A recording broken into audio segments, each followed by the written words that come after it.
Sesaat lagi, Anda akan menyaksikan program Live Update. Selamat menyaksikan.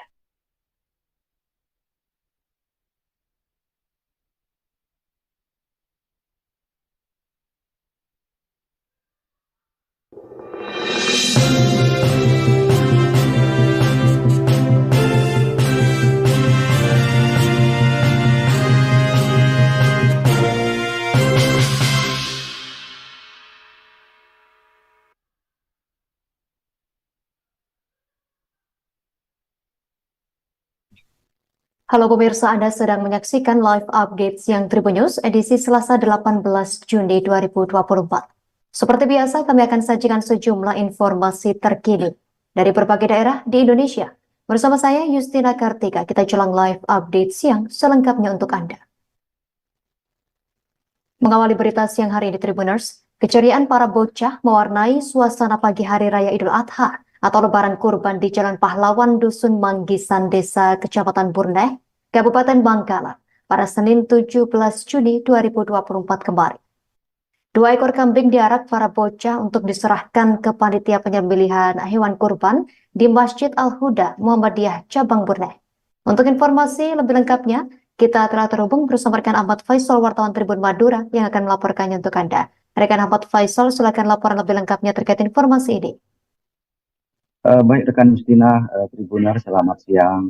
Sosok bocah berusia 8 tahun, Mirza Ukail Arfia, menjadi perhatian masyarakat di lapangan Desa Langkap, Kecamatan Burneh, yang dijadikan lokasi pendataan sekaligus penyerahan hewan kurban pada momen Hari Raya Idul Adha, Senin 17 Juni 2024 pagi. Mirza setiba di lapangan tampak bermandikan keringat setelah menempuh jarak sekitar 500 meter dengan berjalan kaki sambil menuntun 2 ekor kambing dari rumahnya Jalan Pahlawan, Kampung Manggisan, Desa Kecamatan Burneh. Dari 2 ekor kambing itu, 1 kambing diantaranya adalah milik Mirza yang ia beli untuk dijadikan hewan kurban dari hasil menabung, dari hasil memecah celengan. Tribuners, tekad kuat Mirza membeli kambing untuk menunaikan kurban bukan tanpa perjuangan.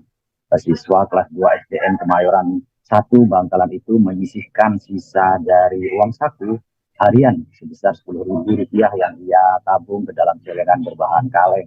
Saat momen pecah celengan 2 hari menjelang perayaan Hari Raya Kurban, anak bungsu dari 2 bersaudara itu sempat menampakkan wajah kusut.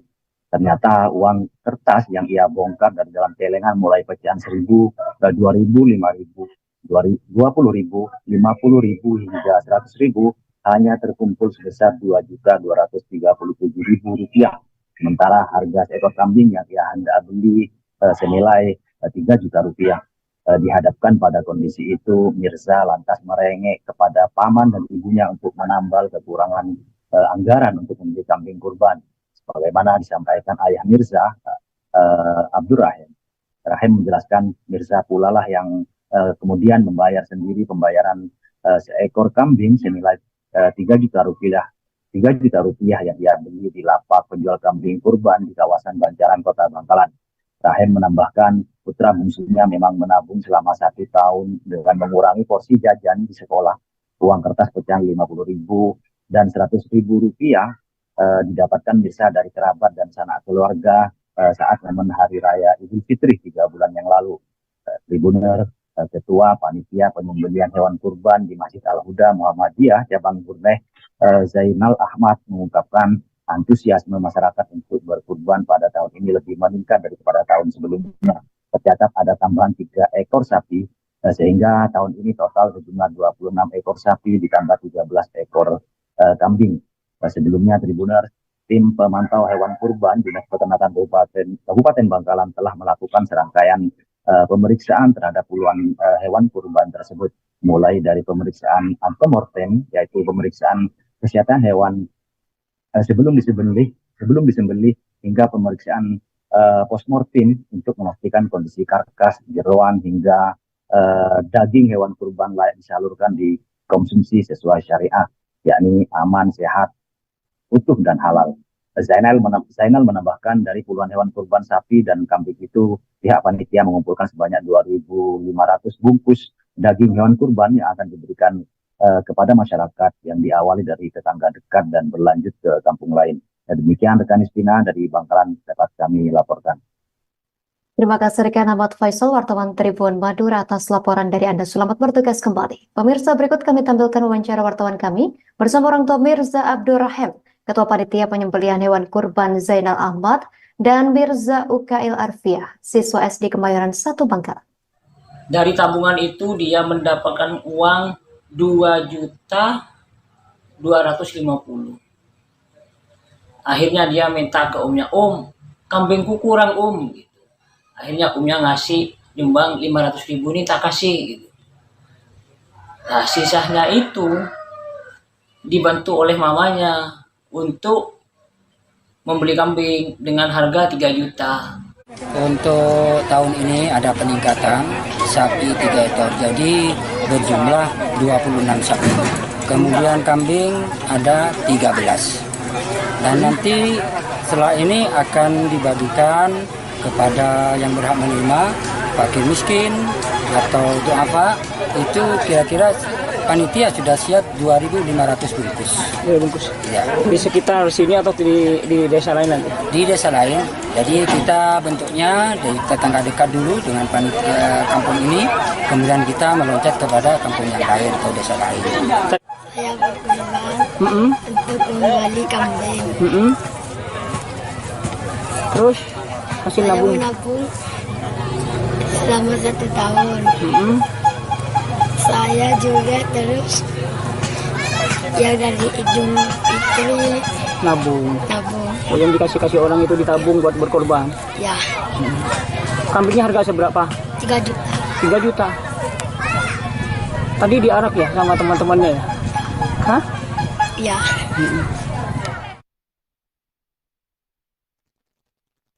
Pemirsa, masyarakat Desa Saluahok, Kecamatan Mehalaan, Kabupaten Mamasa, kurban 4 ekor sapi.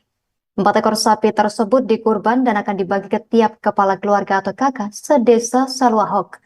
Sumber sapi yang dikurban tersebut dari hasil patungan warga Desa Saluahok selama kurang lebih 1 tahun lamanya. Untuk informasi lebih lengkapnya, kita telah terhubung bersama rekan Hamzah Sabir, wartawan Tribun Sulbar. Rekan Hamzah, silakan laporan Anda. Baik Yustina dan Tribuners dimanapun Anda berada, kembali saya akan melaporkan bahwa pada Hari Raya Idul Adha kemarin 17 Juni 2024, masyarakat di Desa Saluahok, Kecamatan Mehalaan, Kabupaten Mamasa, Provinsi Sulawesi Barat berkurban 4 ekor sapi. Nah uniknya Tribuners, 4 ekor sapi ini bersumber dari hasil patungan warga selama kurang lebih 1 tahun lamanya atau sejak pada selesai perayaan Idul Adha tahun 2023 kemarin hingga tahun ini Tribuners. 4 ekor sapi ini Tribuners akan dibagi-bagikan kepada masyarakat sedesa Saluahok untuk hari kurban kemarin Tribuners. Nah, kurban dengan cara patungan berkelompok itu merupakan pertama kalinya dilakukan oleh masyarakat di desa tersebut. Dalam satu desa terbagi 4 kelompok dan setiap kelompok tidak menentu siapa yang akan berkurban. Nah, untuk besaran kurban setiap kelompok atau patungan setiap kelompok Tribuners sebanyak Rp1.450.000. Nah, berdasarkan hasil wawancara kami di tempat pemotongan hewan kepada Ketua Panitia Pelaksana yaitu Husni Mubarak, menurutnya kurang lebih 1 tahun uang yang terkumpul mencapai Rp40 juta, sehingga uang tersebut digunakan untuk membeli 4 ekor sapi. Dan menurutnya bahkan pihaknya, maksud kami, akan tidak mematok siapa yang akan berkorban dalam siapa yang ingin mendaftar dalam kurban tersebut. Nah, semua terbuka untuk umum di masyarakat Desa Saluahok. Namun tahun ini katanya Tribuners tidak semua masyarakat di Desa Saluahok ikut dalam kurban ini.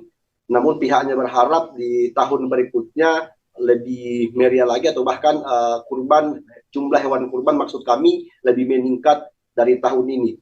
Kembali ke Justina.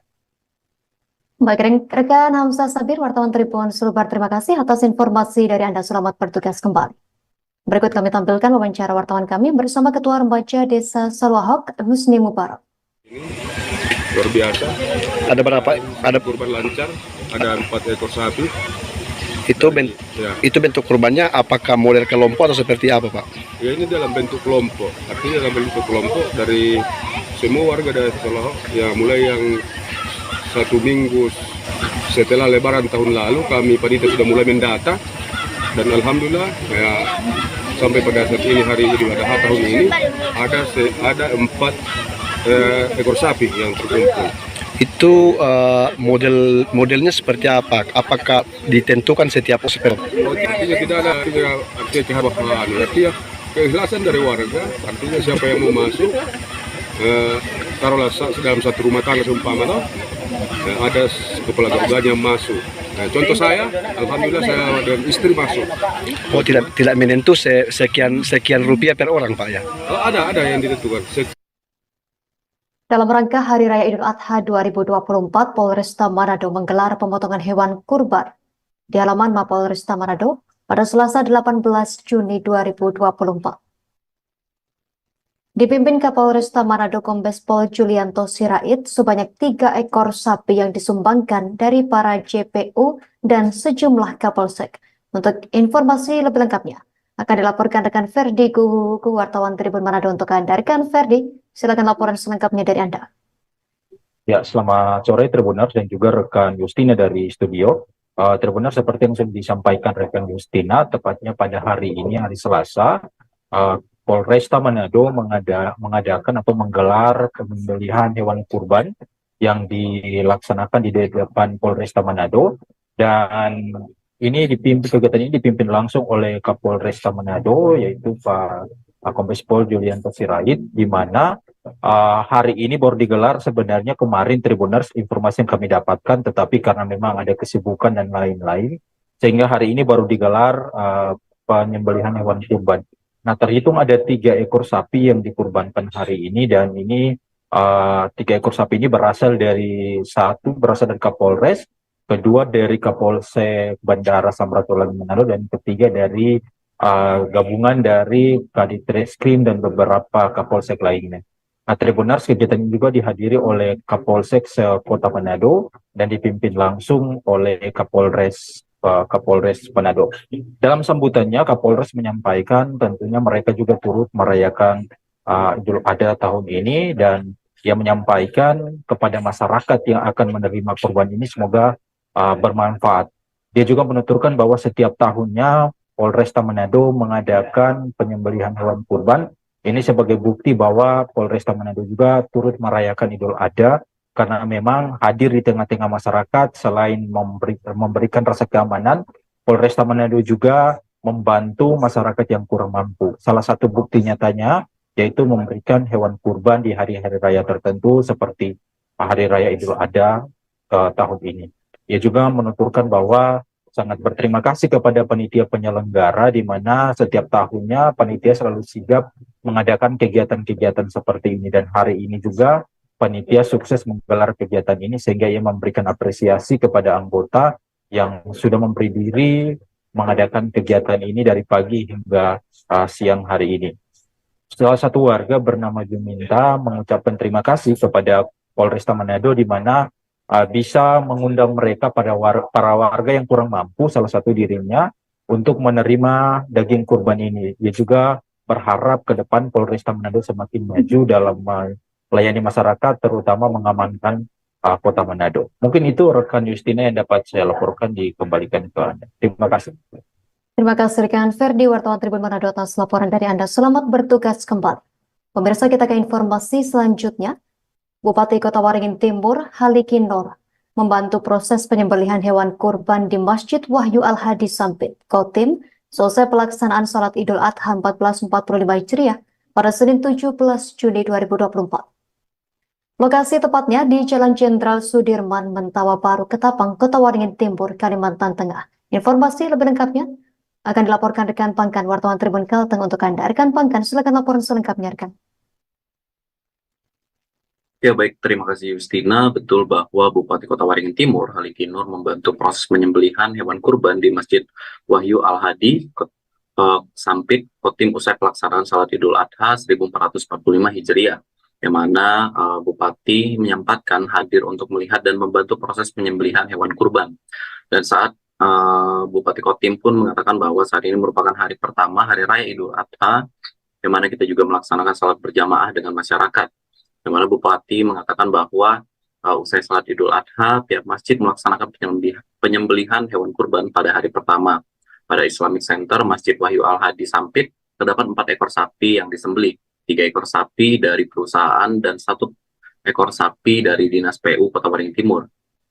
Yang mana Halikin Nur menambahkan bahwa keesokan harinya terdapat 4 ekor sapi yang akan disembelih oleh pihak masjid. Ia menjelaskan bahwa proses penyembelihan, pemotongan, dan pembagian daging juga cukup lama, sehingga dibagi menjadi 4 ekor per hari. Dimana setelah disembelih, daging kurban nantinya akan dibagikan kepada warga kita yang kurang mampu dan membutuhkan. Yang mana Bupati juga mengatakan bahwa daging sapi kurban nantinya akan dibagikan oleh Panitia Hari Besar Islam atau PHBI Kotim. Yang mana warga yang belum sempat mendapatkan pembagian daging kurban pada hari Senin kemarin bisa mengambil daging kurban pada hari ini yang telah dengan membawa kupon yang telah dibagikan. Dirinya pun berharap bahwa daging sapi kurban dapat dibagikan kepada warga dan penyumbang bisa mendapatkan pahala yang besar. Sementara warga yang menerima bisa mendapatkan berkah dari daging kurban yang dibagikan pada tahun ini. Ia pun berpesan kepada seluruh masyarakat Kota Waringin Timur untuk memanfaatkan hari libur hingga hari ini untuk berkumpul bersama keluarga. Bagi masyarakat yang memiliki rezeki lebih, dirinya meminta ataupun Bupati Kota Waringin Timur meminta memanfaatkan Hari Raya Idul Adha untuk berbagi kepada warga yang kurang mampu. Berikut Justina yang dapat saya sampaikan dari Kota Waringin Timur, kembali ke studio. Terima kasih rekan Pangkan wartawan Tribun Kalteng atas informasi dari Anda. Selamat bertugas kembali. Pemirsa, kami tampilkan wawancara langsung wartawan kami bersama Bupati Kota Waringin Timur, Halikin Nur. Jadi hari ini kan hari pertama Hari Raya Idul Adha 1445 Hijriah. Tadi kita salat berjamaah di Masjid Wahyu Al-Hadi bersama masyarakat. Dan hari ini penyembelihan hari pertama. Nah, untuk di lokasi Islamic Center hari ini ada 4 ekor yang disembelih. Ini dan insya Allah besok ada 4 lagi ya. Nah, 4 ekor lagi. Jadi ini dagingnya ini dibagi-bagikan untuk khususnya ya warga kita yang memang membutuhkan, yang memang kriteria berhak menerima daging korban. Sehingga panitia PHB di sini nanti membagikan, dan yang belum, mungkin ada yang belum sempat hari ini, itu besok lagi, karena dibatasi 4 ekor per ekor, karena setelah disembelih kan untuk membersihkan dan memotong-motong menimbang itu kan lumayan lama. Jadi kalau sekaligus 8 ekor kemungkinan tidak cukup waktu, sehingga harus 2 hari. Harapan kita merayakan Idul Adha 1445 Hijriah 2024 Masehi. Yayasan Masjid Raya Makale telah mendistribusikan sekira 300 kupon kurban kepada warga muslim di Tanah Toraja, Sulawesi Selatan. Hal tersebut dikonfirmasi Ketua Panitia Kurban Yayasan Masjid Raya Makale, Irwan Darwis. Untuk informasi lebih lengkapnya akan dilaporkan rekan Muhammad Rifki, wartawan Tribun Toraja untuk Anda. Rekan Rifki, silakan laporan lebih lengkapnya dari Anda.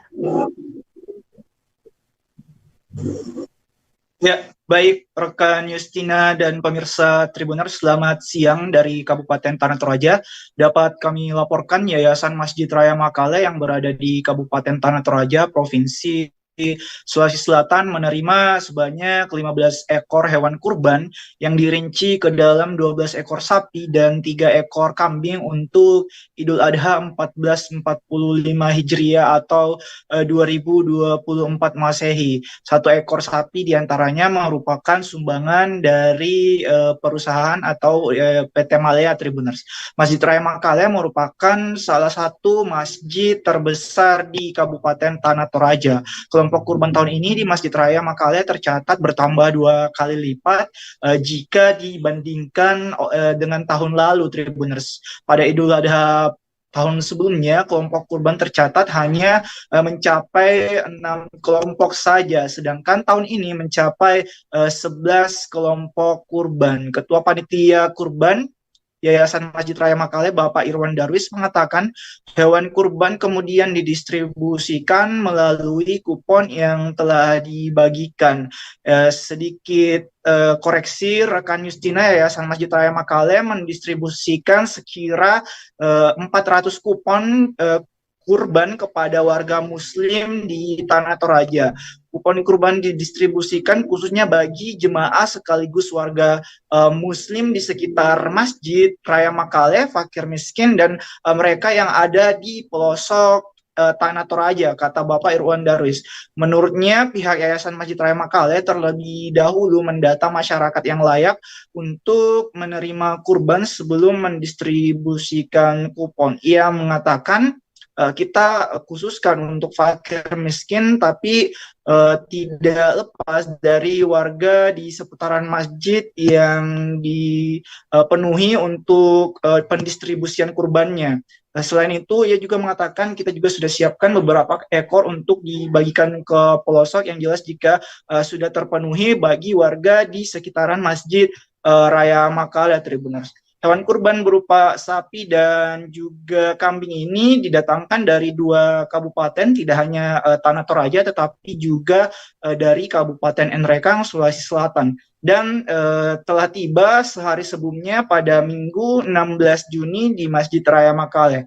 Adapun pemotongan hewan kurban dimulai usai pelaksanaan salat Idul Adha pada pukul 8.30 pagi. Kemudian berbeda dengan tahun sebelumnya, Tribuners, Yayasan Masjid Raya Makale membuat alat pemotongan kurban khusus untuk tahun ini yang dibanderol seharga 10 juta rupiah. Menurut Bapak Irwan Darwis, hal itu sekaligus menjadi investasi ke depannya untuk di Masjid Raya Makale jika perayaan Idul Adha berikutnya atau untuk memotong hewan kurban, sehingga mempermudah dan juga mengefisiensikan waktu untuk memotong hewan kurban. Selain itu, Tribuners, CCTV khusus juga dipasang untuk memantau kurban hingga keberlangsungan prosesnya selesai di Masjid Raya Makale.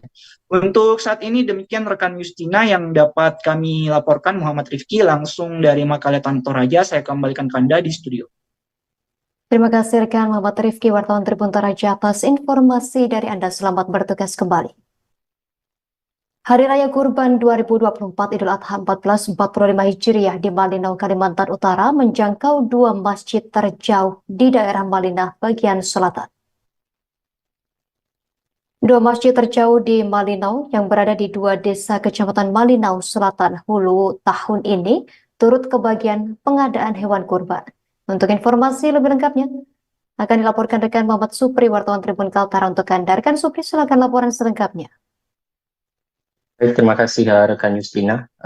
Kemarin tepatnya pada perayaan Hari Raya Idul Adha 1445 Hijriah di Kabupaten Malinau, seperti biasa pada tahun-tahun sebelumnya dan tahun 2024 ini Hari Raya Kurban biasanya dialokasikan untuk pengadaan hewan kurban khusus dari anggaran hibah pemerintah Kabupaten Malinau melalui APBD Kabupaten Malinau tahun 2024 ini, di mana pada tahun 2024 nilai hibah sedikit lebih tinggi dibanding tahun-tahun sebelumnya, di mana pada tahun 2023 lalu nilai hibah untuk pengadaan hewan kurban sebesar 660 juta rupiah. Kemudian pada tahun 2024 ini meningkat menjadi 900 juta rupiah. Beberapa pertimbangan diantaranya adalah berdasarkan hasil kalkulasi dan permintaan masyarakat khusus yang berada di kecamatan yang terletak cukup jauh dari Kabupaten Malinau, yakni di Kecamatan Malinau Selatan Hulu, di mana di 2 masjid terjauh tersebut pada tahun-tahun sebelumnya tidak mendapatkan bagian untuk pengadaan hewan kurban, sehingga karena terkendala transportasi mengingat jarak yang cukup jauh dari wilayah ibu kota. Pada tahun 2024 ini berdasarkan hasil wawancara kami dengan Wakil Bupati Malinau, Jakaria, menyampaikan bahwa pelaksanaan kurban dapat menjangkau ke 2 kecamatan terjauh, yakni di Desa Amatut dan Desa Gongsolo, Kecamatan Malinau Selatan Hulu. di mana masing-masing masjid dan musala mendapatkan 1 ekor hewan kurban. Pada tahun 2024 ini berdasarkan anggaran hibah sebesar 900 juta dari pemerintah Kabupaten Malinau, diperuntukkan untuk sebanyak 40 rumah ibadah, dalam hal ini 38 masjid dan 2 musola. Di samping itu juga terdapat beberapa pesantren yang melaksanakan kurban pada tahun 2024 ini. Selain daripada pengadaan dari pemerintah Kabupaten Malinau, biasanya Hari Raya Idul Kurban di Kabupaten Malinau juga memanfaatkan sumbangsih dari majelis, pejabat daerah, dan beberapa kelompok masyarakat yang secara urunan melakukan pengadaan hewan kurban ke masjid-masjid terdekat. Berpantauan kami kemarin di sekitar lokasi rumah pemotongan hewan, khususnya di Masjid Agung Darul Jalal, telah dibagikan dan pemotongan telah dilangsungkan sejak kemarin di sebagian besar masjid dan musola di Kabupaten Malinau. Sementara itu pada hari ini, sehari pasca Idul Adha, juga terpantau ada beberapa titik yang masih melaksanakan kurban. Pada Hari Raya Idul Adha ini, selama pelaksanaan kurban dan salat Idul Adha berdasarkan keterangan dari polisi, disampaikan berjalan cukup lancar, dan pada tahun ini cukup meriah karena jumlah hewan kurban yang lebih banyak daripada tahun sebelumnya. Demikian rekan Justina. Baik, rekan Supri, terima kasih atas laporan dari Anda. Selamat bertugas kembali, rekan. Pemirsa, kami tampilkan wawancara wartawan kami bersama Wakil Bupati Malinau, Jakarta, untuk Anda. Bismillahirrahmanirrahim. Assalamualaikum warahmatullahi wabarakatuh. Hari ini tepatnya 10 Zulhijjah 1445 Hijriah di Masjid Agung Darul Jalal, Kabupaten Malinau. Saat ini saya sedang meninjau salah satu tempat atau masjid tempat pemotongan hewan kurban yang kemarin sudah diserahkan oleh pemerintah daerah, oleh Bapak Bupati Malinau, kepada seluruh masjid, musola dan pesantren yang ada di Kabupaten Malinau. Bersyukur kita tahun ini bahwa pemerintah daerah menyiapkan anggaran 900 juta rupiah. Ini peruntukannya dapat membeli 40 ekor sapi. Pemirsa, pelaksanaan sholat Idul Adha di Masjid Darul Arkom, Kota Gorontalo berjalan lancar. Pada Senin 17 Juni 2024, masyarakat Muslim Indonesia khususnya di Gorontalo merayakan Idul Adha 10 Zulhijjah 1445 Hijriah. Pelaksanaan Idul Adha diawali dengan menunaikan sholat Id dan mendengarkan khutbah. Untuk informasi selengkapnya, kita telah terhubung bersama rekan Rafika Hindelo, wartawan Tribun Gorontalo. Rekan Rafika, silakan laporan selengkapnya. Iya, baik rekan Justina, terima kasih. Dari Gorontalo, saya Rafika melaporkan terkait dengan suasana sholat Idul Adha pada Senin 17 Juni kemarin di Kota Gorontalo, tepatnya di Masjid Darul Arkom, Kota Gorontalo. Nah, suasananya berlangsung lancar dengan imam, yakni Bapak Roymanto Ilolu. Diketahui Bapak Roymanto Ilolu ini adalah dekan fakultas di Universitas Negeri Muhammadiyah Gorontalo, tepatnya di Fakultas Tarbiyah. Selanjutnya untuk yang bertugas sebagai khotib itu adalah Bapak Salahuddin Pakaya. Diketahui Salahuddin Pakaya ini adalah Wakil Rektor 2 di Universitas Muhammadiyah Gorontalo. Waktu dimulainya pelaksanaan sholat Idul Adha di Masjid Darul Arkom, Kota Gorontalo itu tepatnya pada pukul 6:45 waktu Indonesia Tengah. Saat menurut pantauan kami, tribungorontalo.com pada hari itu, jemaah memenuhi pelataran masjid dan juga para petugas, kemudian maksud kami, mohon maaf, para petugas kepolisian juga turut mengamankan pelaksanaan sholat di Masjid Darul Arkom pada Senin kemarin. Lokasi dari Masjid Darul Arkom sendiri berada di pusat kota Gorontalo, menjadi salah satu titik pelaksanaan Idul Adha, sholat Idul Adha dan juga khutbah di tengah kota Gorontalo, tepatnya di Jalan Nani Wartabone, di dekat dari patung Saronde kalau teman-teman Tribuners pernah berkunjung ke kota Gorontalo. Selanjutnya, informasi penting juga yang dapat kami sampaikan terkait pelaksanaan Idul Adha di Masjid Darul Arkom kota Gorontalo.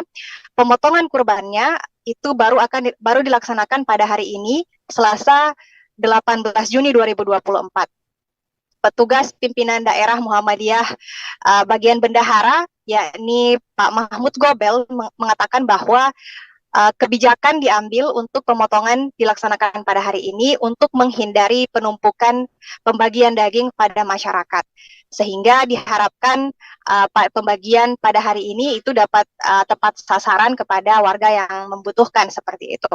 Kemudian pada hari Senin 17 Juni kemarin juga saya sempat mewawancarai 2 orang perantau dari Sulawesi Selatan, yakni dari Makassar dan juga dari daerah Sopeng seperti itu. Mereka mengatakan bahwa satu orang dari mereka, yakni Ica, bernama Ica,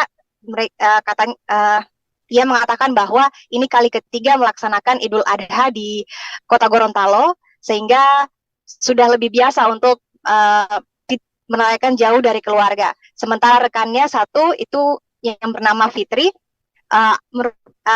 kali pertama melaksanakan Idul Adha jauh dari keluarga. Meski sedih katanya, kata Fitri, ia tetap menikmati. Dia mengimbau kepada para perantau untuk dinikmati saja, maksud kami dinikmati saja melaksanakan Idul Adha di tanah rantau seperti itu. Mungkin itu yang dapat kami laporkan kepada Tribuners. Kembali ke rekan Justina. Terima kasih rekan Rafika Hinelo, wartawan Tribun Gorontalo, atas informasi dari Anda. Selamat bertugas kembali rekan. Pemirsa, ada yang berbeda di momen Hari Raya Idul Adha di rumah tahanan rutan Situbondo, Jawa Timur kali ini. Sebanyak 410 warga binaan berbaur bersatu nyate bareng bersama seluruh petugas rutan Situbondo seusai menjalankan sholat Idul Adha pada Senin 17 Juni 2024 kemarin. Untuk informasi lebih lengkapnya akan dilaporkan rekan Izzy Hartono, wartawan Tribun Jatim Timur untuk Anda. Rekan Izzy, silakan laporan selengkapnya. Baik, Tribun News, rekan Justina, dapat kami laporkan dari Situbondo. Ada hal yang berbeda di momen Hari Raya Idul Adha di rumah tahanan Situbondo, Jawa Timur kali ini. Sebanyak 410 warga binaan berbaur bersatu nyate bareng bersama seluruh petugas rutan Situbondo usai menjalankan sholat Idul Adha Senin kemarin. Sebelum makan bersama, para warga bergotong royong untuk membakar sate kambing di tungku api sepanjang 45 meter di halaman blok tahanan rutan Situbondo. Selain membakar sate, sebagian warga binaan yang mempersiapkan tusukan sate kambing yang dibuatkan sate untuk dimakan bersama. Sate kambing dengan bumbu yang dinamai khas Blora ini semakin menarik lidah untuk segera menyantapnya. Bumbu khas hasil resep racikan Karutan Rudi Kestaran ini terdiri kecap, cabai rawit, jeruk nipis, dan merica. Selanjutnya, ratusan warga binaan dikumpulkan di Aula Baharudin Lopa untuk makan nasi dengan lauk sate kambing bersama-sama. Salah seorang warga binaan rutan Situbondo mengatakan di momen Hari Raya Idul Adha kali ini dirinya sangat senang karena selama 3 tahun menjalani masa hukuman sudah 2 kali makan sate kambing bersama warga binaan yang lainnya. Bahkan dirinya menyatakan pada tahun lalu, pada Idul Adha yang lalu, dirinya juga makan sate bareng bersama warga binaan yang lain. Dengan nyate bareng ini, kata Yoyon, rasanya seperti kumpul bersama keluarga di rumah. Bahkan dirinya berharap di tahun depan pihak rutan juga kembali menggelar kegiatan nyate bareng bersama warga binaan. Sementara itu, Kepala Rutan Situbondo, Rudi Kestawan, mengatakan pihaknya melakukan kegiatan nyate bareng dengan seluruh warga binaan rutan Situbondo. Tujuannya nyate bareng ini, kata Rudi, untuk kebersamaan antara petugas dengan seluruh warga binaan, sehingga terdapat hubungan emosional yang bagus. Kedekatan mereka bisa monitoring dengan cara berkat sate nyate bareng bersama warga binaan.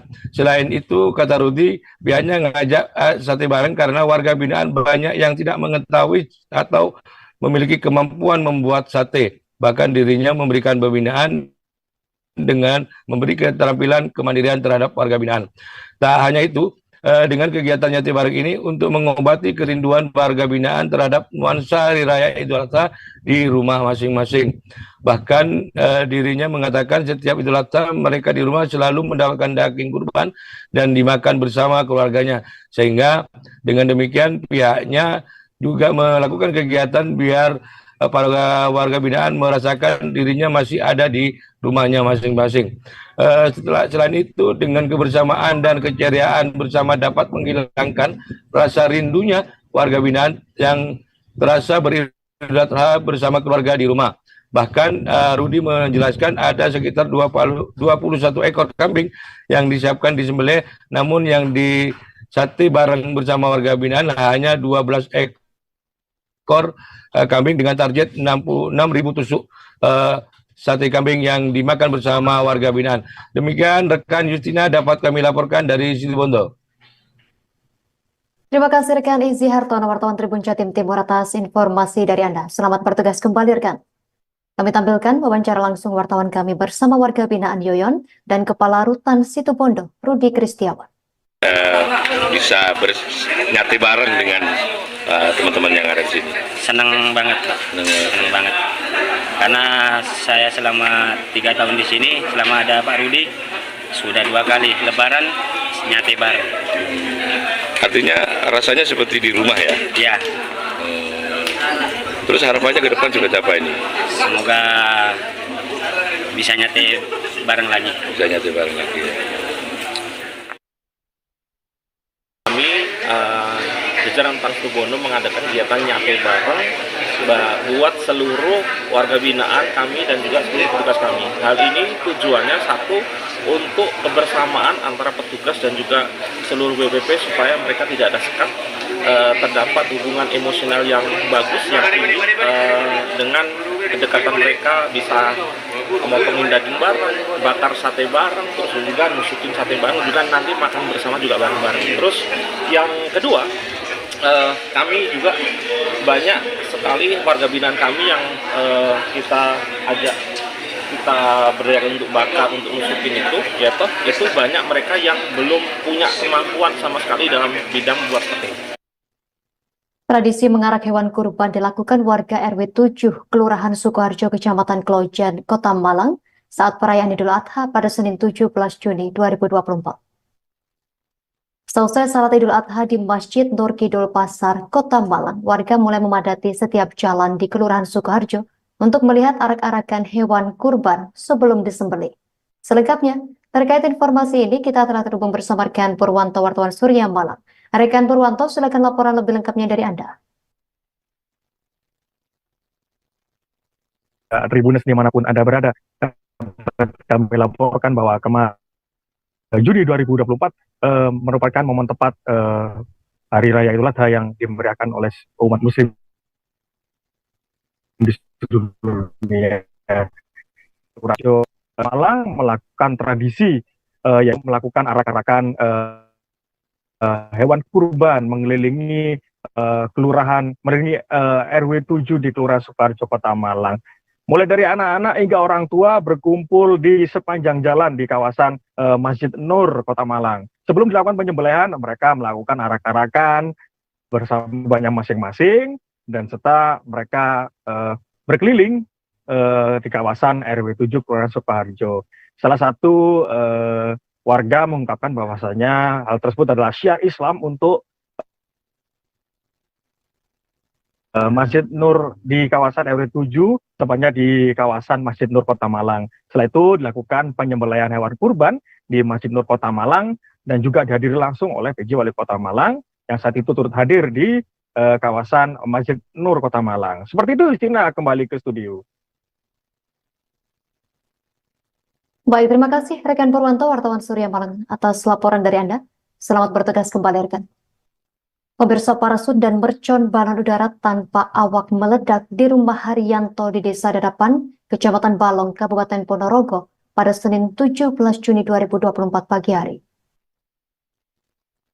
Kejadian mercon meledak itu tidak hanya menimbulkan, mercon meledak tidak menimbulkan korban jiwa, hanya saja ruang kamar tidur rumah milik Haryanto rusak. Untuk informasi lebih lengkapnya, akan dilaporkan rekan Pramita Kusumaningrum, wartawan Harian Surya untuk Anda. Rekan Pramita, silakan laporan selengkapnya, rekan.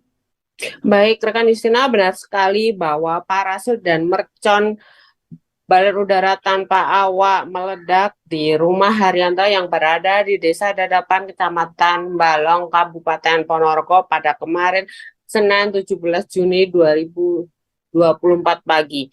Kejadian mercon balon udara tanpa awak meledak di rumah Haryanto itu memang tidak menimbulkan korban jiwa. Hanya saja kamar tidur milik Haryanto, kamar tidur di rumah Haryanto rusak.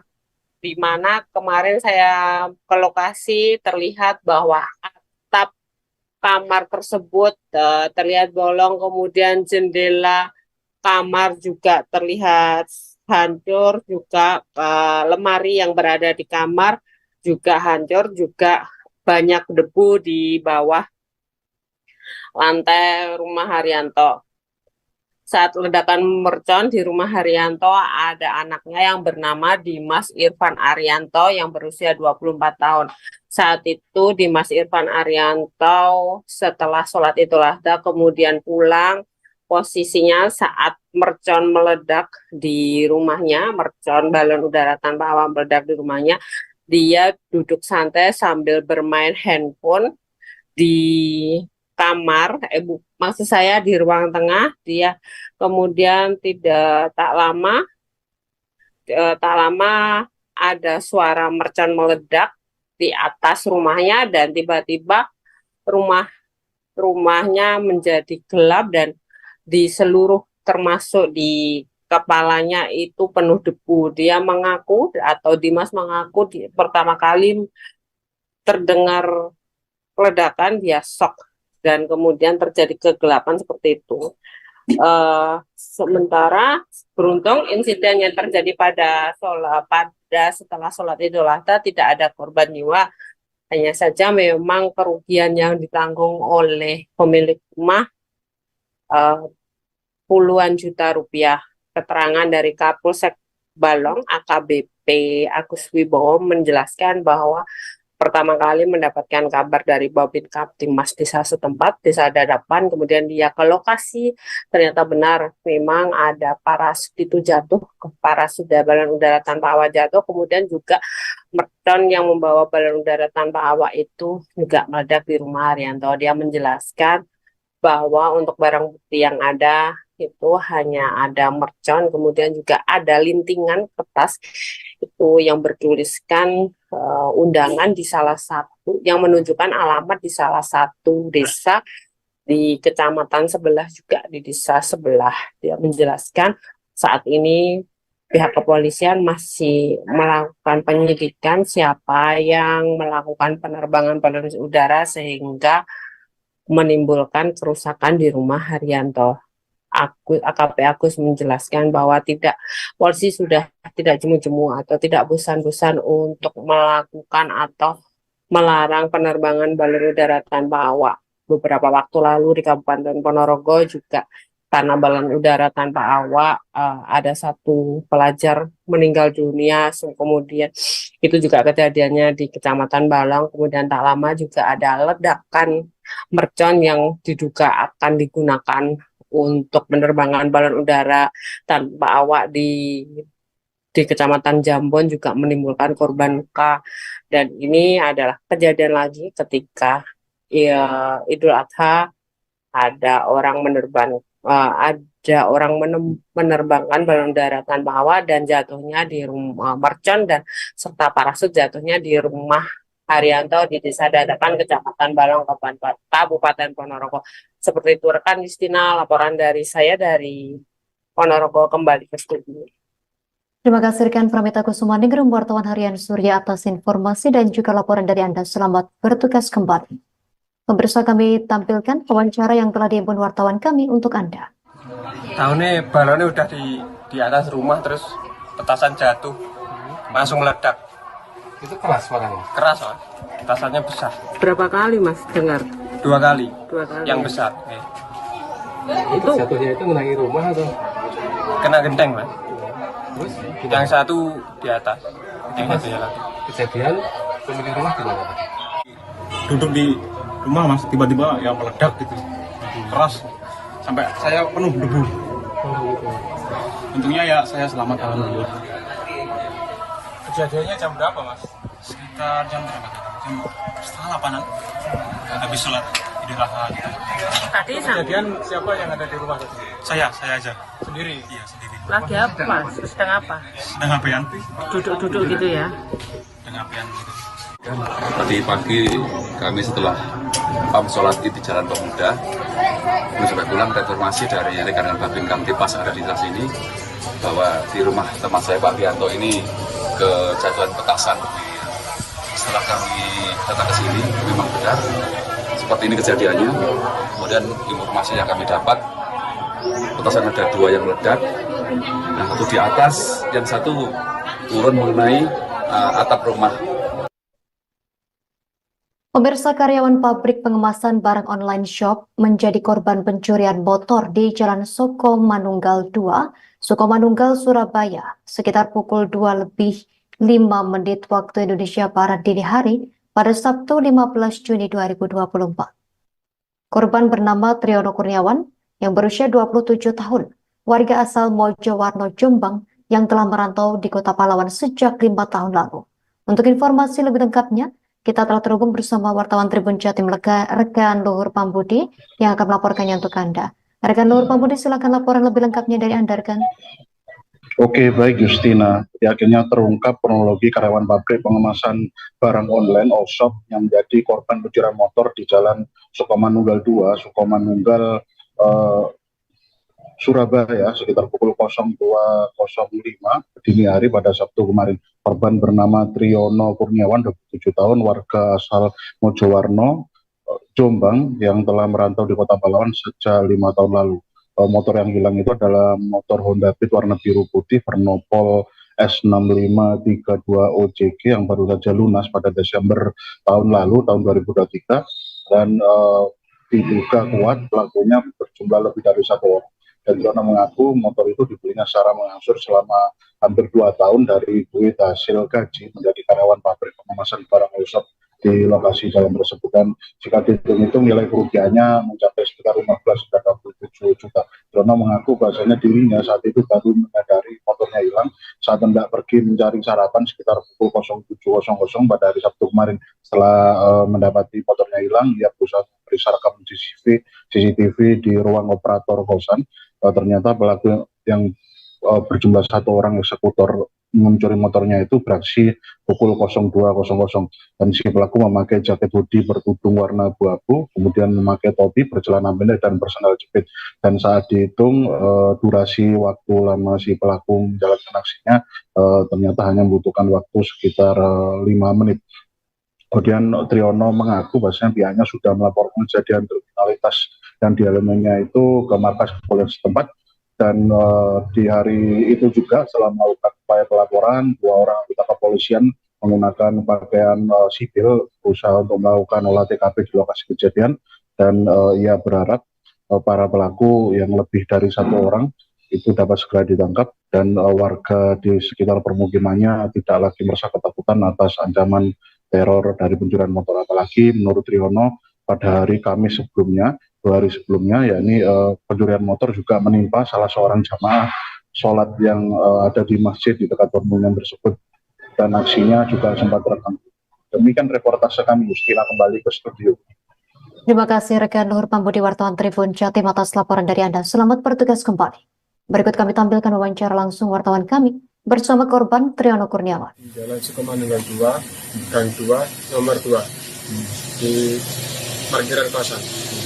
Kali itu saya parkir itu jam 9 malam, habis itu istirahat, bangun-bangun jam 7 pagi mau saya sarapan, motor udah hilang. Terus ada sedikit. Itu kondisinya kunci semua Mas ya? Kunci semua. Di Anda Ya.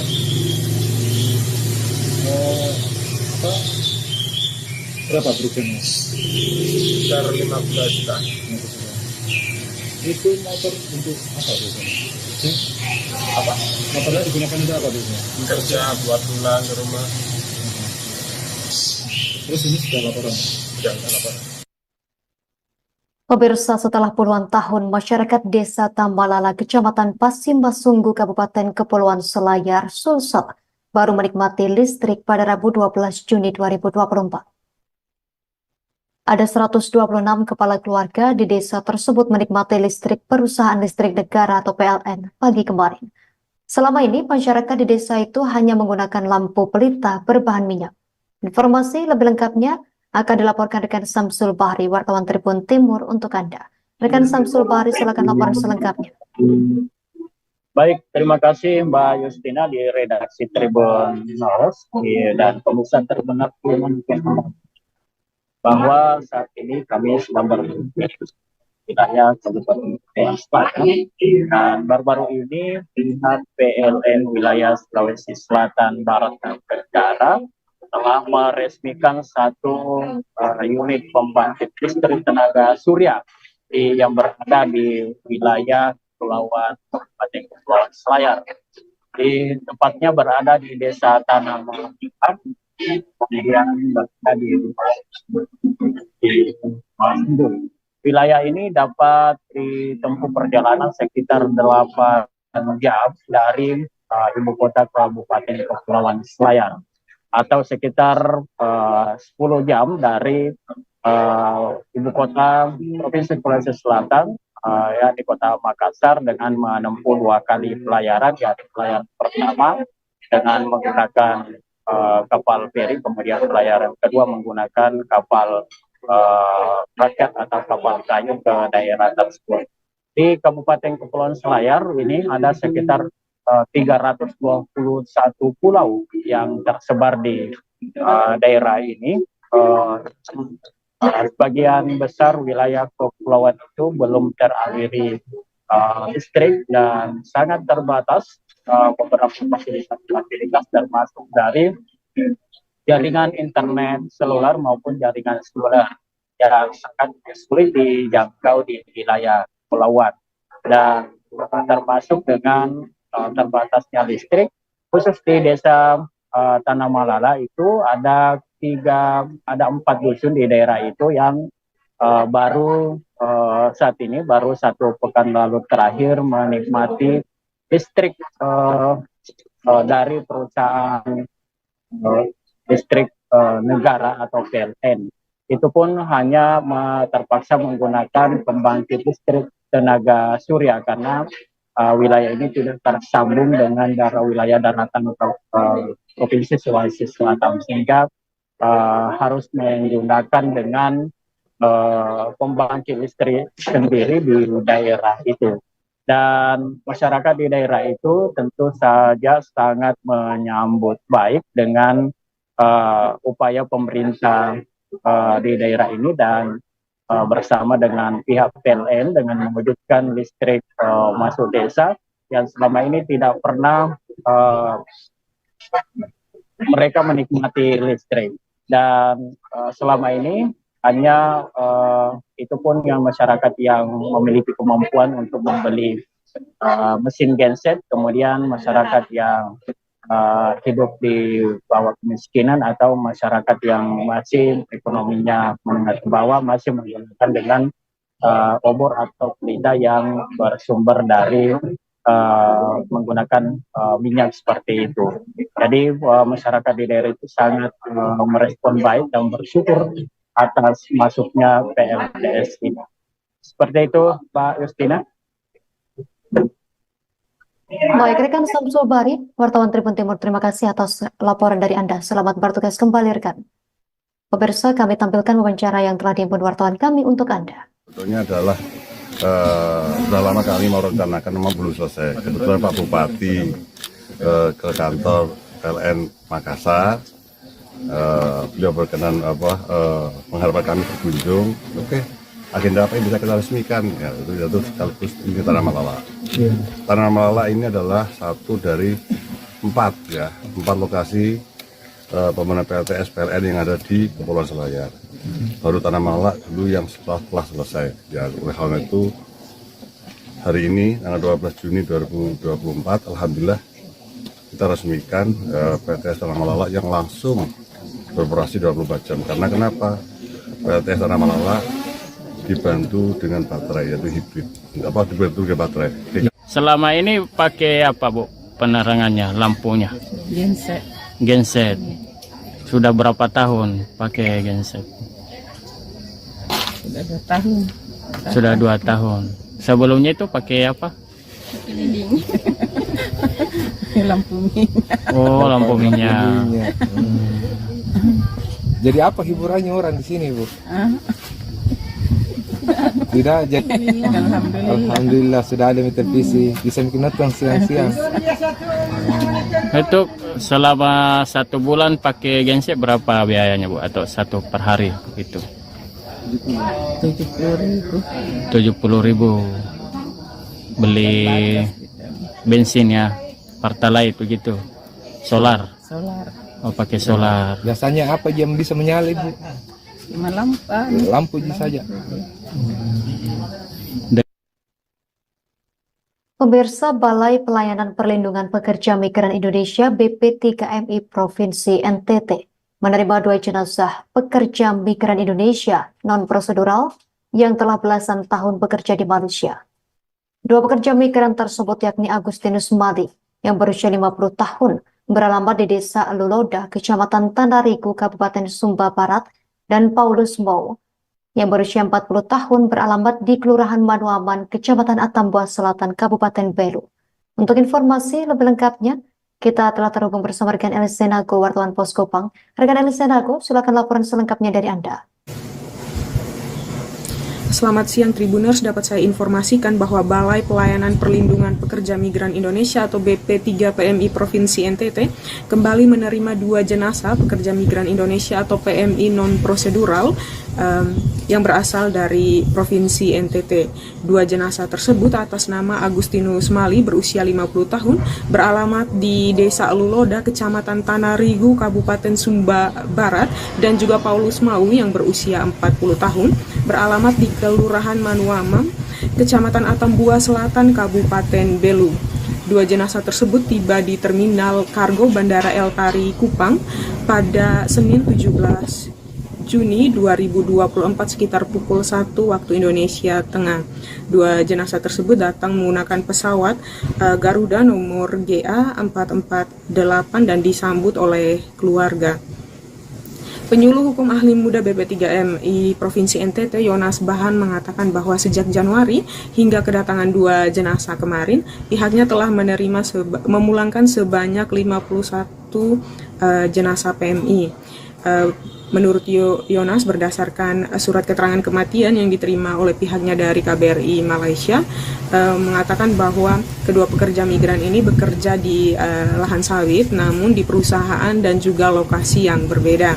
Yonas juga menambahkan bahwa Agustinus diketahui meninggal akibat perkelahian dengan sesama rekan kerjanya di perusahaan tersebut yang juga sama-sama berasal dari NTT, sementara Paulus meninggal akibat menderita penyakit peradangan paru-paru. Setelah jenazah tersebut diterima oleh keluarga di bandara, selanjutnya jenazah Agustinus Mali dibawa ke RSUD WZ Yohanes Kupang dan rencananya akan dipulangkan, difasilitasi kepulangannya oleh BP3MI Provinsi NTT menuju Sumba Barat dengan penyeberangan ASDP pada Kamis 20 Juni 2024. Sedangkan jenazah Paulus Mau langsung diberangkatkan ke rumah duka yang berada di Kabupaten Belu untuk disemayamkan. Demikian yang dapat saya laporkan, kembali ke studio. Soal 2 PMI ini meninggal karena apa? Jadi mereka, yang pertama kami dari pihak BP3MI NTT hari ini kami lakukan penjemputan terhadap 2 jenazah PMI kita meninggal di Malaysia dengan identitas yang pertama Agustinus Mali itu meninggal karena sesuai surat keterangan kematian itu penyebab karena perkelahian di antara tenaga kerja kita asal entitas semua. Penyebabnya karena perkelahian sehingga menyebabkan beliau meninggal. Di Baco ya? Di Baco. Itu alamatnya di Sumba Barat, Kabupaten Sumba Barat. Dan kami akan fasilitasi perjalanan lanjutan ke Sumba Barat dengan penyeberangan ASDP rencana hari Kamis besok. Kemudian yang kedua, Paulus Mau asal Kabupaten Bindu. Itu penyebab kematian itu peradangan paru-paru. Sesuai surat keterangan kematian dari KBRI Kuala Lumpur Malaysia. Ini sudah berapa lama di sana? Yang kedua PMI yang berangkat yang meninggal hari ini yang di dalam penyebab hari ini itu perangkatnya sudah belasan tahun. Itu non prosedural. Sesuai data dari ini KBRI maupun KJRI itu semua berangkat. Kedua orang berangkat non prosedural.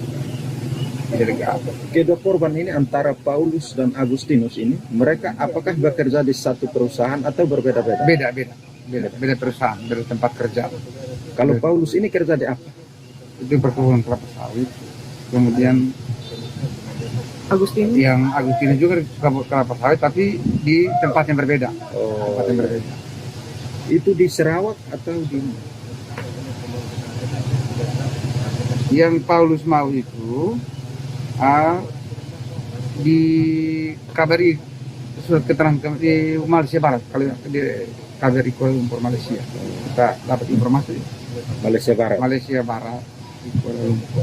Kalau yang satu kemudian yang Agustinus Mali itu KJRI Johor di Malaysia Barat juga.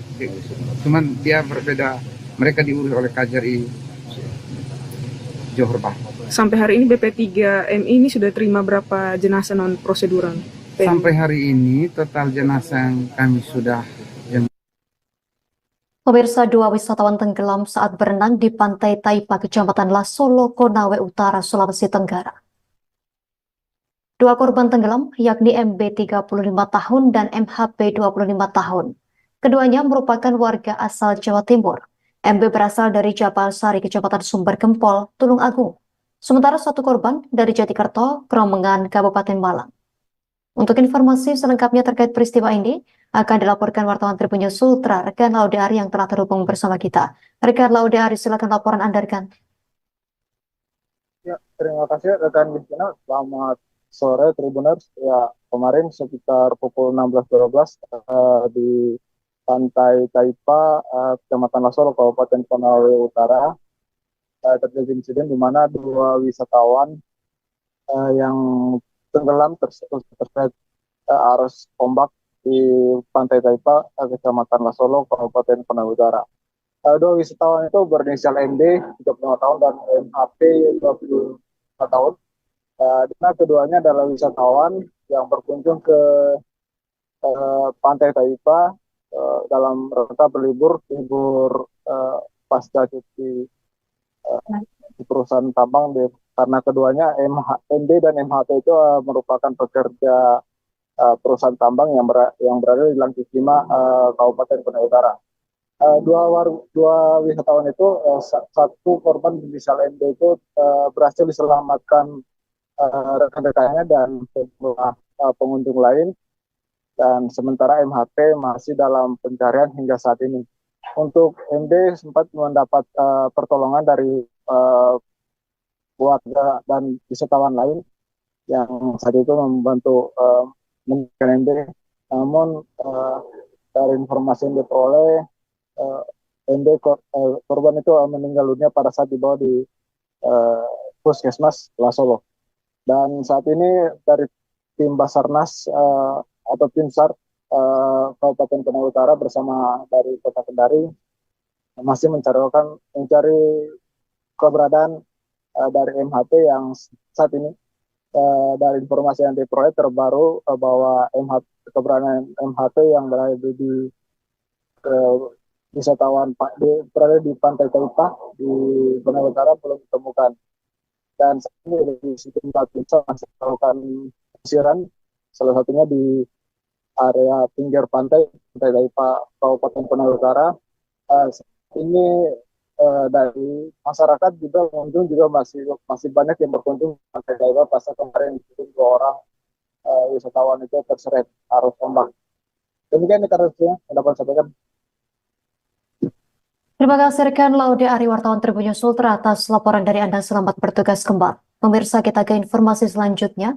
Satuan Tugas Ops Damai Kartens 2024 bersama aparat gabungan TNI Polri menduduki markas Tentara Pembebasan Nasional Papua Barat TPNPB, Organisasi Papua Merdeka, pimpinan Undius Kogoya di distrik Bibida Kabupaten Paniai pada Jumat 14 Juni 2024.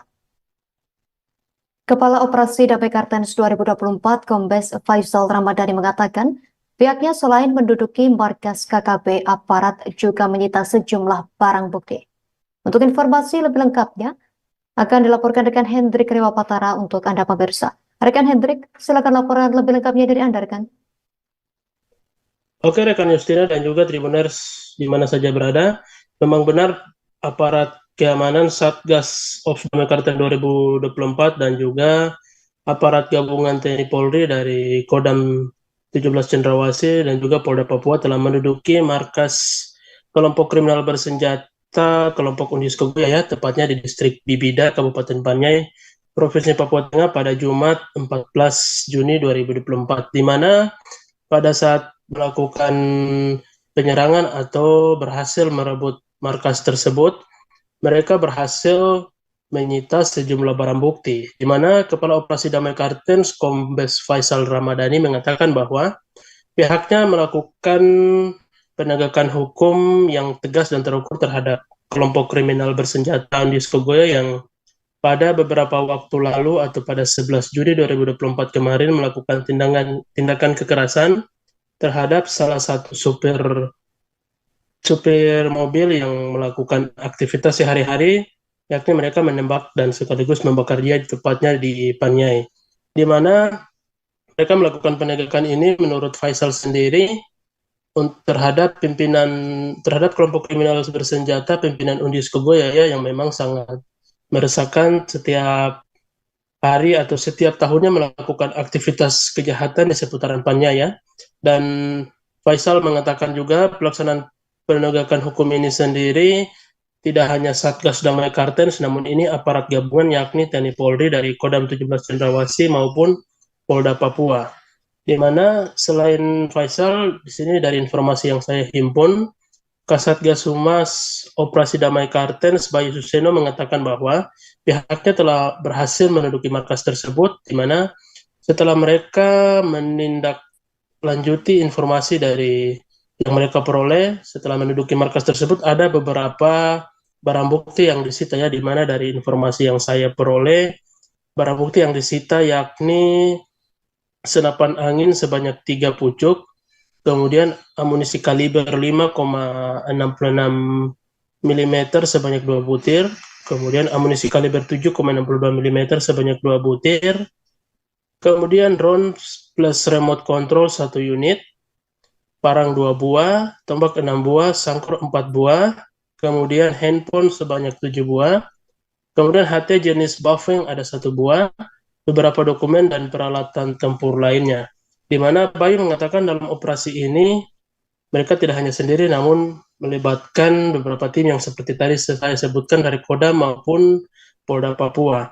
Di mana operasi tersebut dilakukan selama 3 hari, yakni dari Jumat 14 Juni hingga Senin kemarin, dan mereka berhasil menduduki markas tersebut, di mana menurut Kasatgas Humas Damai Kartens dia mengatakan bahwa pihaknya akan terus meminimalisir tindakan-tindakan yang dilakukan oleh KKB, terutama terlebih khusus yang dilakukan oleh Undius Kogoya, agar nantinya Papua atau terlebih khusus daerah-daerah konflik ini bisa aman, terkendali. Demikian rekan Justina dapat saya informasikan, kembali ke studio. Terima kasih informasi Anda rekan Hendrik Rewawatara, wartawan Tribun Papua. Selamat bertugas kembali.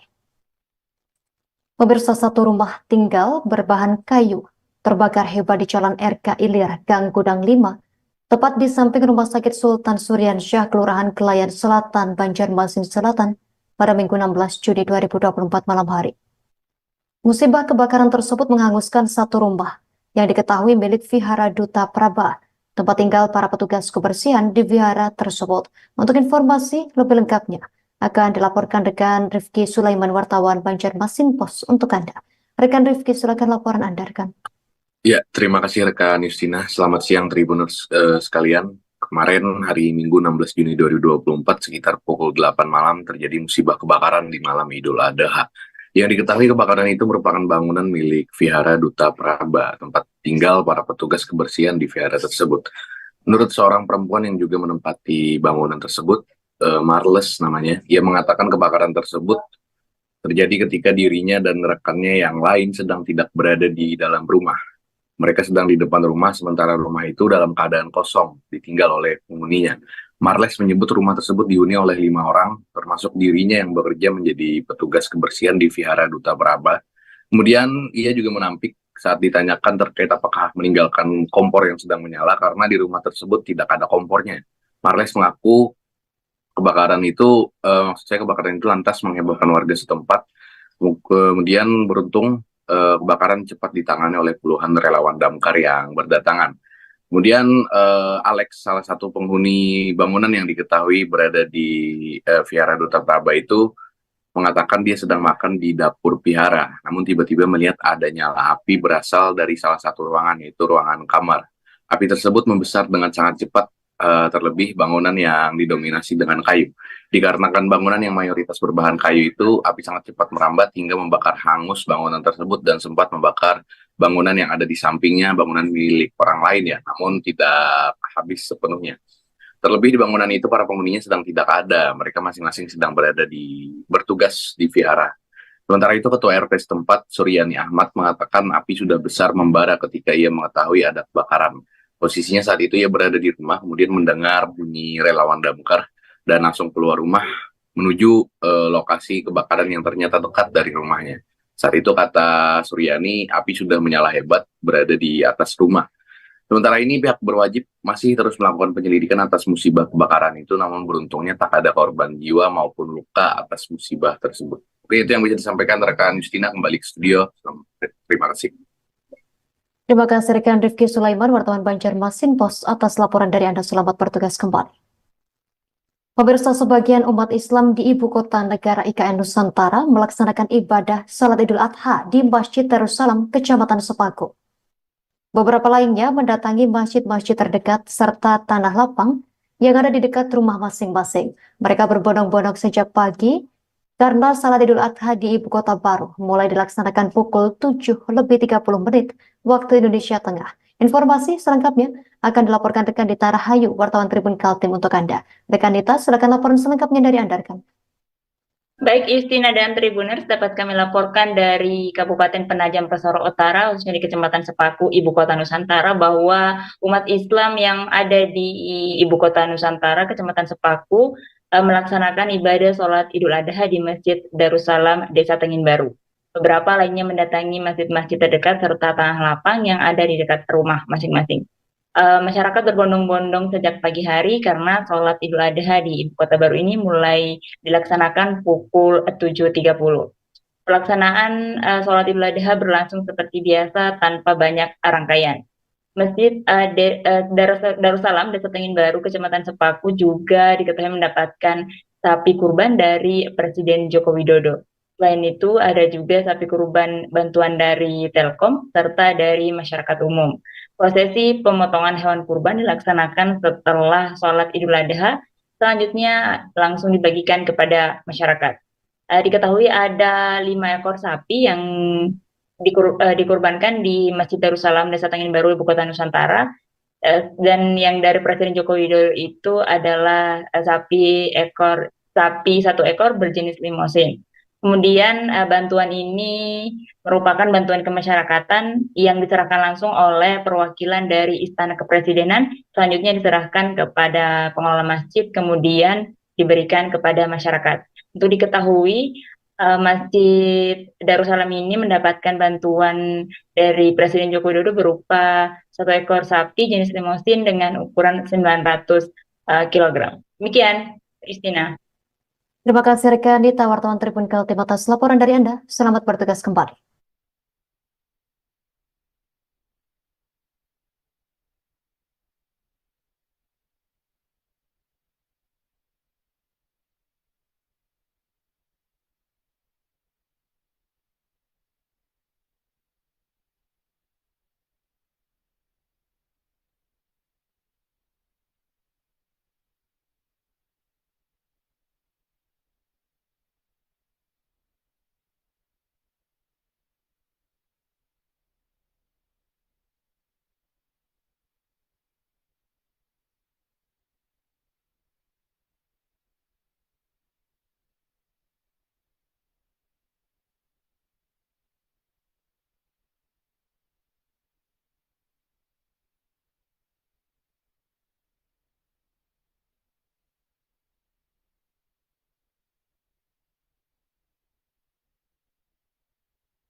Polemik korban judi online atau judol yang bisa masuk kategori penerima bantuan sosial masih hangat diperbincangkan.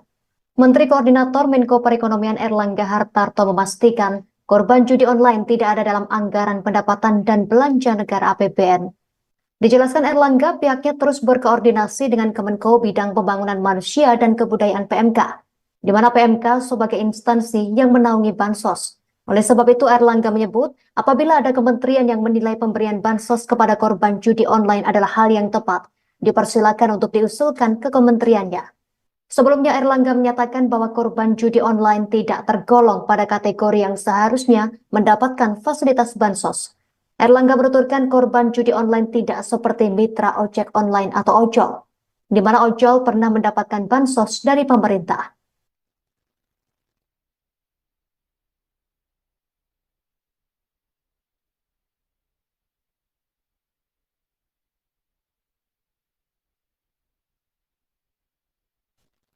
Selebgram asal Pati, Jawa Tengah, Teyang Wakatobi alias Gigi Racing menyampaikan permintaan maaf. Dalam kesempatan itu, Teyang Wakatobi menyampaikan klarifikasi buntut video viral pengeroyokan bos rental mobil di Sukolilo. Dalam videonya, Teyang Wakatobi meminta maaf kepada masyarakat Indonesia, khususnya warga Sukolilo. Pria bernama asli Bagas Kurniawan pun meminta maaf kepada orang-orang yang bergelut dalam bisnis rental mobil. Fakta kedua, Teyang mengaku saat kejadian dirinya tidak ikut serta dalam pengeroyokan. Teyang berujar baru datang dan membuat konten. Setelah 4 orang korban pengeroyokan sudah dibawa ke Rumah Sakit Umum Daerah Kayet. Fakta selanjutnya yang diklarifikasi Teyang Wakatobi, ia mengaku sengaja membuat konten di lokasi pengeroyokan yang menewaskan bos rental mobil hanya untuk menaikkan viewers.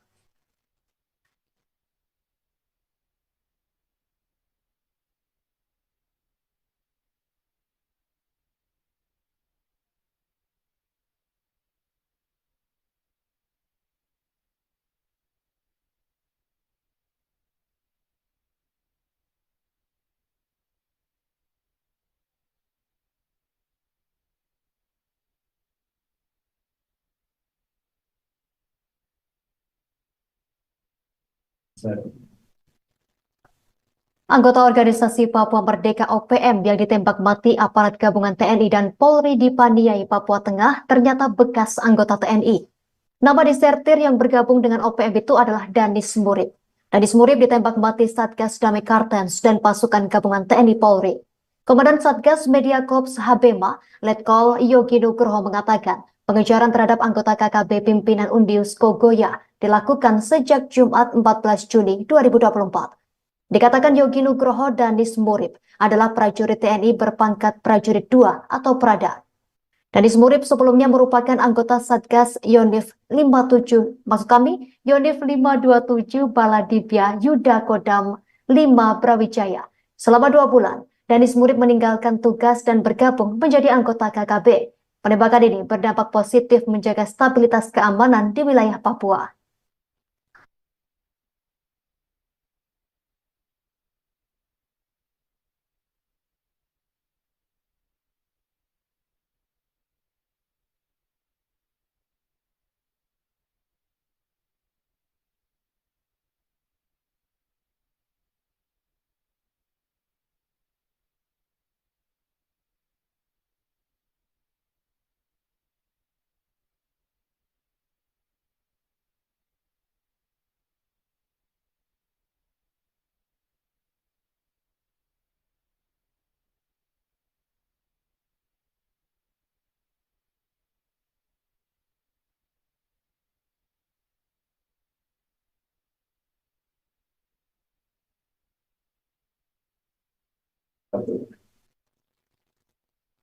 Anggota organisasi Papua Merdeka OPM yang ditembak mati aparat gabungan TNI dan Polri di Paniai, Papua Tengah ternyata bekas anggota TNI. Nama disertir yang bergabung dengan OPM itu adalah Danis Murib. Danis Murib ditembak mati Satgas Damai Kartens dan pasukan gabungan TNI Polri. Kemudian Satgas Media Korps Habema, Letkol Yogi Nugroho mengatakan pengejaran terhadap anggota KKB pimpinan Undius Kogoya dilakukan sejak Jumat 14 Juni 2024. Dikatakan Yogi Nugroho, Danis Murib adalah prajurit TNI berpangkat prajurit 2 atau Prada. Danis Murib sebelumnya merupakan anggota Satgas Yonif 527 Baladibya Yuda Kodam 5 Brawijaya. Selama 2 bulan, Danis Murib meninggalkan tugas dan bergabung menjadi anggota KKB. Penembakan ini berdampak positif menjaga stabilitas keamanan di wilayah Papua.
Pemirsa, sampah kembali menumpuk di hilir Sungai Wairuhu, Desa Galala, Kota Ambon pada Minggu 16 Juni 2024. Padahal area tersebut telah dibersihkan beberapa hari lalu oleh PLN dan beberapa kelompok lainnya. Pantauan tribunambon.com di hilir Sungai Wairuhu atau tempat di bawah jembatan, maksud kami tepat di bawah jembatan Merah Putih JMP, banyak sekali sampah berserakan. Untuk informasi lebih lengkapnya, kita telah terhubung bersama rekan Maula Pelu, wartawan Tribun Ambon. Rekan Maula Pelu, silakan laporan dari Anda. Ya baik, terima kasih rekan Yusna. Bahwa sampah kembali menumpuk di hilir Sungai Wairuhu, Desa Galala, Kota Ambon pada Minggu 16 Juni 2024. Padahal area tersebut telah dibersihkan beberapa hari lalu oleh PLN dan beberapa kelompok lainnya. Pantauan tribunambon.com di lokasi hilir Sungai Wairuhu tepat di bawah jembatan Merah Putih, Kota Ambon, banyak sekali sampah berserakan. Sampah-sampah tersebut yakni memanjang kurang lebih 30 meter dari pintu Sungai Galala hingga tepi-tepi pantai Teluk Ambon.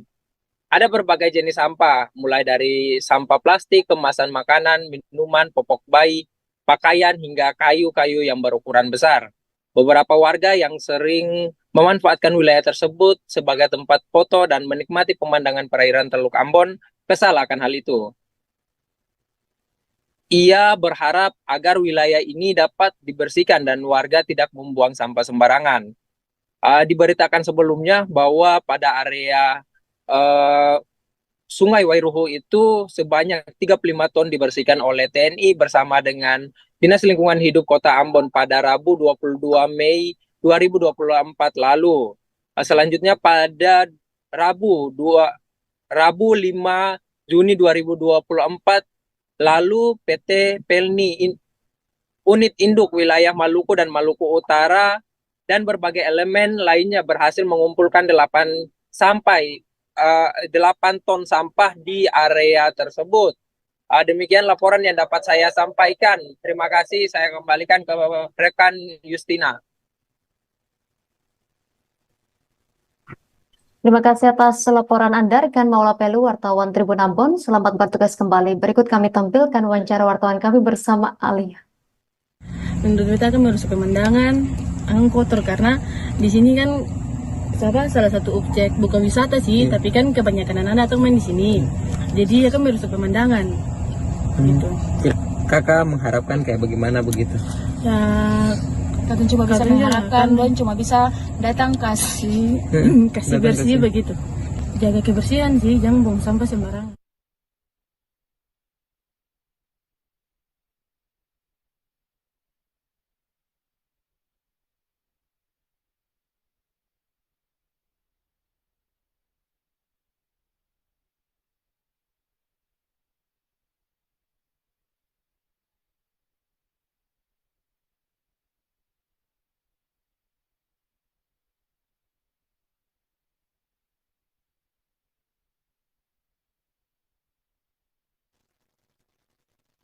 Pemirsa, Indonesia Tourism Development Corporation atau ITDC dan Mandalika Grand Prix Association MGPA menghadirkan harga spesial untuk warga NTB yang ingin menonton MotoGP Mandalika 2024. Launching Special Prize MotoGP Mandalika 2024 khusus warga NTB dilakukan di Car Free Day Teras Udayana Mataram pada Minggu 16 Juni 2024.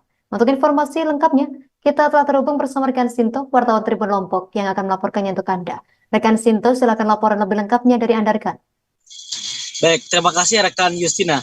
Ya, benar sekali Tribuners bahwasanya menjelang penyelenggaraan MotoGP Mandalika 2024 yang akan berlangsung tanggal 27 sampai 29 September 2024 di Pertamina Mandalika International Circuit, ITDC dan MGPA menghadirkan special prize khusus untuk warga Nusa Tenggara Barat, Tribuners begitu. Dan special prize ini atau harga khusus ini dikerjasamakan bersama dengan Loket.com, Tribuners, yang dimana pada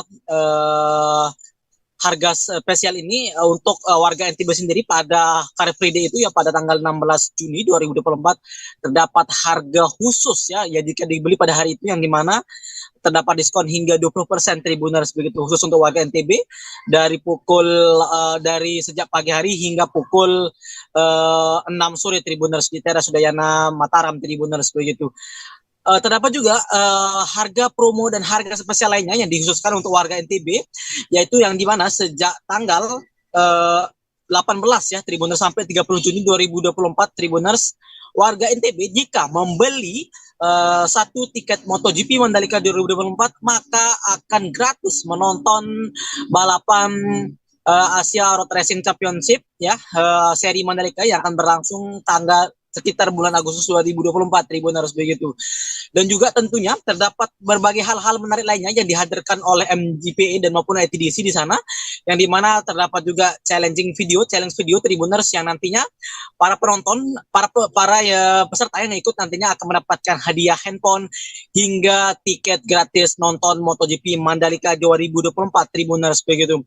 Berdasarkan pantauan Tribuners dalam kegiatan spesial launching ya harga tiket khusus MotoGP untuk warga NTB tersebut Tribuners terdapat pula ya local heroes atau pembalap asal NTB yang akan berlaga di Asia Road Racing Championship 2024 Tribuners yaitu Arai Agaska di Bani Laksana Tribuners yang dimana ia nantinya juga akan berlaga ya di seri Mandalika yang dimana sebelumnya ia juga sempat ya juara ya di seri ARRC 2023 begitu di sirkuit Mandalika Tribuners.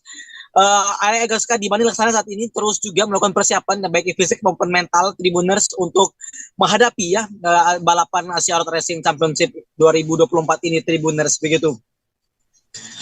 Si Tubagus Rahmat selaku CEO Loket.com mengatakan bahwasanya pihaknya juga kemungkinan ya akan terus melakukan sosialisasi ya begitu ya pendekatan jemput bola dengan hadir ya di setiap Car Free Day yang diselenggarakan di berbagai kabupaten kota di seluruh NTB Tribuners begitu.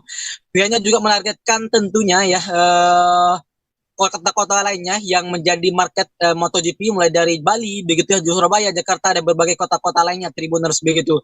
PEN juga sedang mengkaji saat ini ya terkait bundling tiket antar tiket pesawat MotoGP, tiket pesawat dengan harga tiket MotoGP 2024 sendiri Tribuners. Sementara untuk tadi bundling ya beli satu gratis satu untuk tiket MotoGP gratis nonton RRC Tribuners akan diinformasikan menyusul ya oleh Tubagus Rahmat melalui website di mandalikadp.com Tribuners begitu untuk membeli tiket beli satu tiket MotoGP gratis nonton RRC 2024 Tribuners begitu. Sementara itu Direktur Operasi ITDC sekaligus Chairman MotoGP 2024 Tribuners Troy Reza Waroka mengatakan bahwasanya pihaknya memang memberikan privilege khusus untuk MotoGP karena memang sejak beberapa tahun terakhir memang untuk market MotoGP itu banyak dari warga lokal yaitu warga NTB Tribuners begitu. Oleh karena itu pihaknya tentunya memberikan hal ini ya menyusul kota-kota lainnya di Indonesia atau launching secara nasional nantinya untuk melakukan launching tiket MotoGP 2024 Tribuners begitu. Dan selanjutnya nanti juga dari pihak MGPA maupun ATDC dan Tribuners tentunya akan menghadirkan ya berbagai kegiatan menarik nantinya saat MotoGP termasuk pihaknya juga akan mengundang Presiden Joko Widodo maupun dari Presiden terpilih yaitu Prabowo Subianto untuk hadir di MotoGP Mandalika 2024 Tribuners. Sementara itu dari Direktur Utama Mandalika Grand Prix Association Priandi Satraya mengatakan bahwasanya pihaknya sangat siap bahkan diselenggarakan hari ini untuk gelaran MotoGP Mandalika 2024 Tribuners. Pihaknya juga memastikan tidak ada marshal asing Tribuners yang hadir ya begitu dan di mana memang 100% warga NTB menjadi marshal ya di MotoGP Mandalika 2024 berbeda jauh dengan penyelenggaraan MotoGP sebelumnya Tribuners begitu. Pihaknya juga telah mengirimnya sebanyak 3 orang dari MGPA untuk belajar ke Thailand begitu ke Bangkok untuk menjadi pimpinan lomba MotoGP Tribuners. Sekian rekan Justina. Terima kasih rekan Sinto wartawan Tribun Lombok atas laporan dari Anda. Selamat bertugas kembali rekan. Pemirsa kita ke informasi selanjutnya. Warga desa adat Pererenat, Kecamatan Mengwi, Badung menggeruduki Pantai 5 yang berlokasi di Desa Pererenan pada Selasa 18 Juni 2024.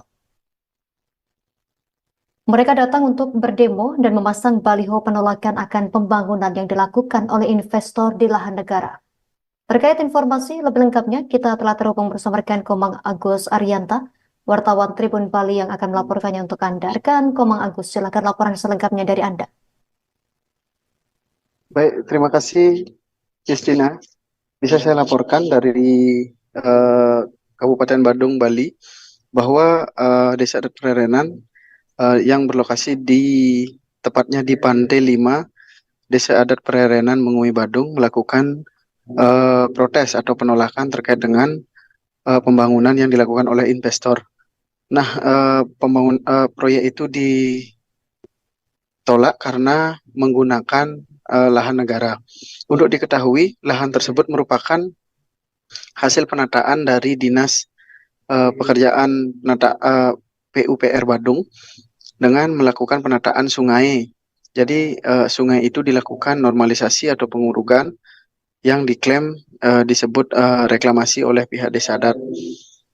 Nah, pada kesempatan itu Desa Adat menolak dengan memasang beberapa titik baliho untuk tidak melakukan pengerjaan di lahan tersebut. Jadi dari hasil wawancara kepada kuasa hukum yakni Iwayan Antara mengaku bahwa lahan tersebut awalnya merupakan sungai yang kembali ditata dan diperkecil. Setelah itu diuruk dengan pasir yang diambil dari pantai. Nah, setelah itu terjadilah tanah timbul. Nah, tanah itu rencananya akan dibangun restoran, bahkan sudah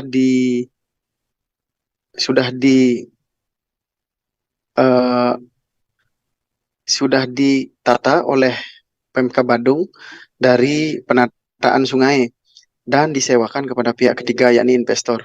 Sesuai rencana, investor akan melakukan pembangunan restoran berlantai 2 dengan luas kurang lebih 30 meter persegi. Jadi sesuai informasi yang didapat, di lahan tersebut akan dibangun restoran dan juga penataan tempat parkir.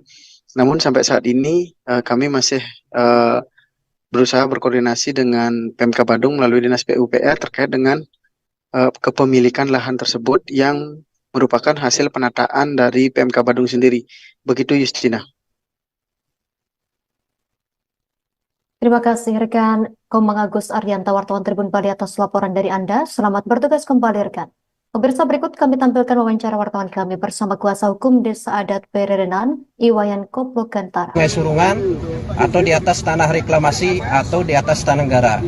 Alasannya adalah bahwa adanya reklamasi ini akan memungkinkan mengakibatkan nanti satu terjadinya kerusakan ekosistem di sekitar Sungai Surungan, terjadinya pencemaran lingkungan hidup di sekitar Sungai Surungan, nanti terjadi abrasi. Faktanya sekarang kita sudah lihat sudah terjadi abrasi di pantai.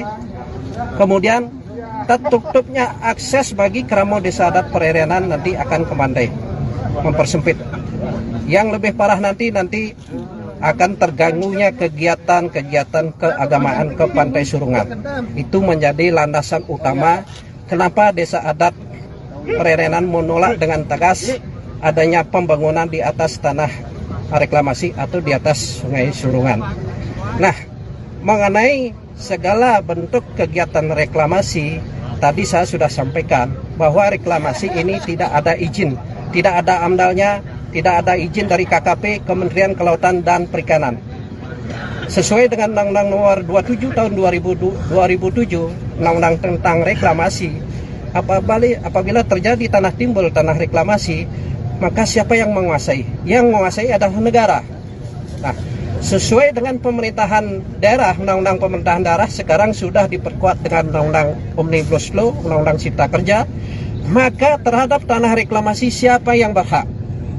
Yang berhak adalah yang paling terdekat dengan tanah tersebut, yang secara fisik menguasai tanah tersebut. Dari apa yang disampaikan oleh Projuru Desa Adat, bahwa secara fisik dari dulu secara reguler niki sebelum terbentuk reklamasi Sungai Surungan ini sudah dipelihara, ditanami tanaman-tanaman sejenis bakau di sini, dipelihara kelestariannya. Oleh karena itu, sesuai dengan undang-undang yang berlaku tentang undang-undang Cipta Kerja mengenai pemerintahan desa, maka yang berhak lebih pantas terhadap tanah negara adalah desa adat Pererenan.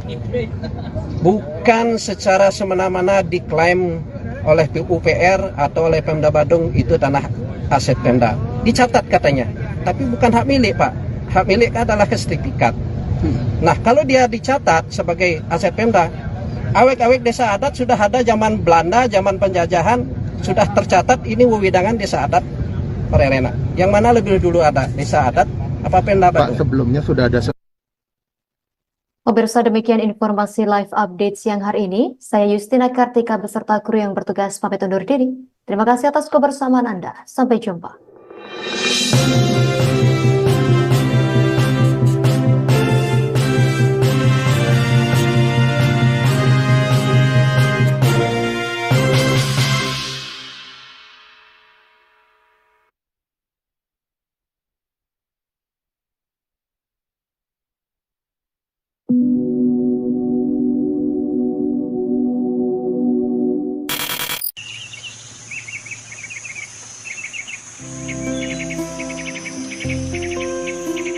Kota Manokwari menyimpan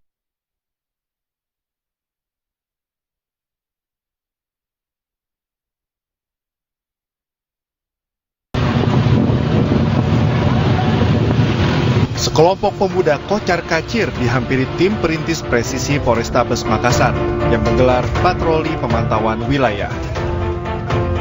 Polisi yang mendapat aduan masyarakat mendatangi sekelompok pemuda usai memancing keributan dengan menghalau pengendara yang melintas menggunakan senjata tajam.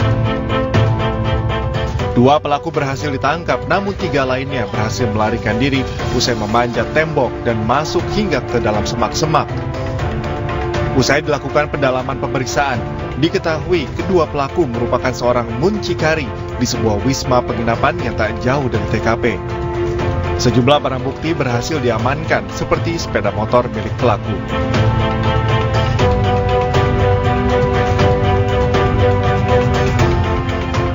Untuk tindakan selanjutnya terhadap pelaku yang diamankan, kami serahkan ke Polsek untuk dilakukan pendalaman dan penyelidikan. Berapa Ki beroperasi?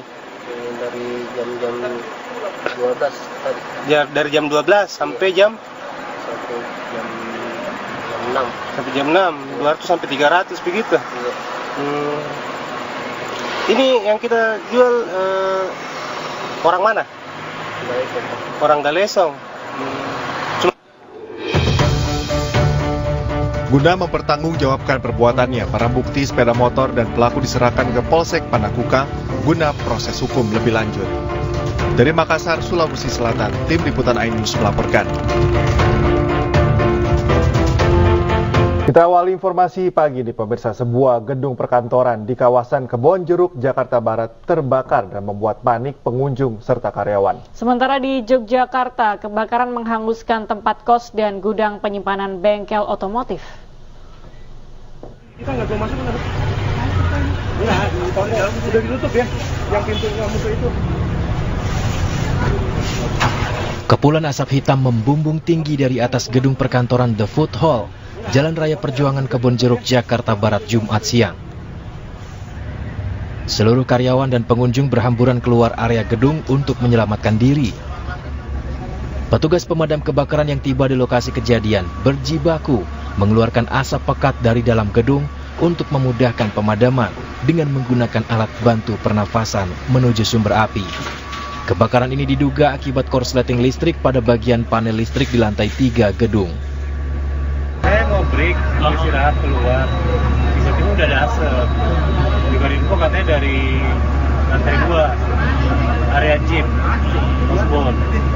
Jadi pas abang lagi mau istirahat, ada asap gitu bang? Iya, kalau untuk bicara ke dalam saya nggak tahu. Kok titik api sudah diketemukan, yaitu ada panel di lantai 3. Jadi dari lantai 1, 2 kita harus menerobos asap, karena asapnya sudah menyebar sampai ke atas lantai 4. Tapi saya pastikan tidak ada penyebaran api. Tidak ada korban jiwa dalam peristiwa kebakaran ini, sementara api berhasil dipadamkan 1 jam kemudian setelah 16 unit mobil pemadam kebakaran Jakarta Barat dan 80 personil dikerahkan ke lokasi. Dari Jakarta, Miftahul Gani, iNews melaporkan. Bangunan kos-kosan di Sleman, Yogyakarta terbakar. Besarnya api di dalam ruangan membuat sejumlah warga bersama petugas panik dan berupaya memadamkan api dengan peralatan seadanya. Kebakaran di depan 403 Maizu.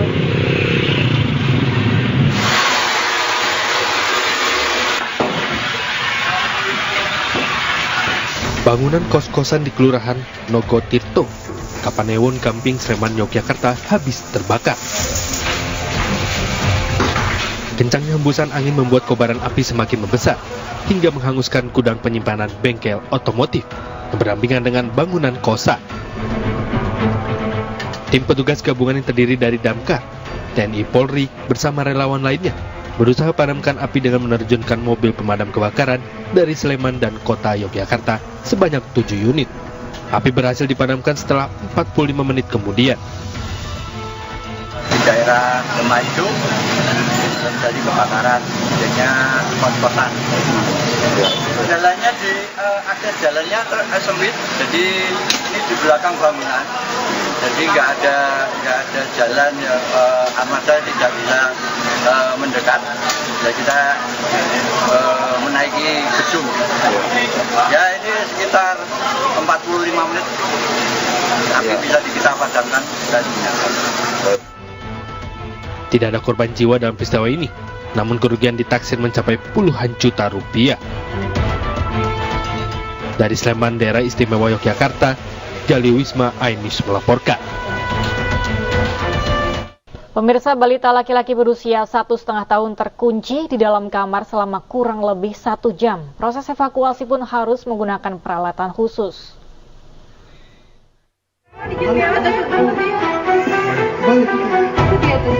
Inilah situasi proses penyelamatan balita laki-laki yang terjebak dan terkunci di dalam kamar rumahnya selama hampir 1 jam di kawasan Jatinegara, Jakarta Timur. Orang tua korban yang panik saat anaknya terkunci dari dalam kamar langsung menghubungi Rescue Pemadam Kebakaran Jakarta Timur Unit Cakung. Petugas yang mendapatkan laporan langsung terjun ke lokasi dan berhasil membongkar pintu kamar dengan menggunakan peralatan khusus. Sang balita pun akhirnya berhasil dievakuasi dengan selamat.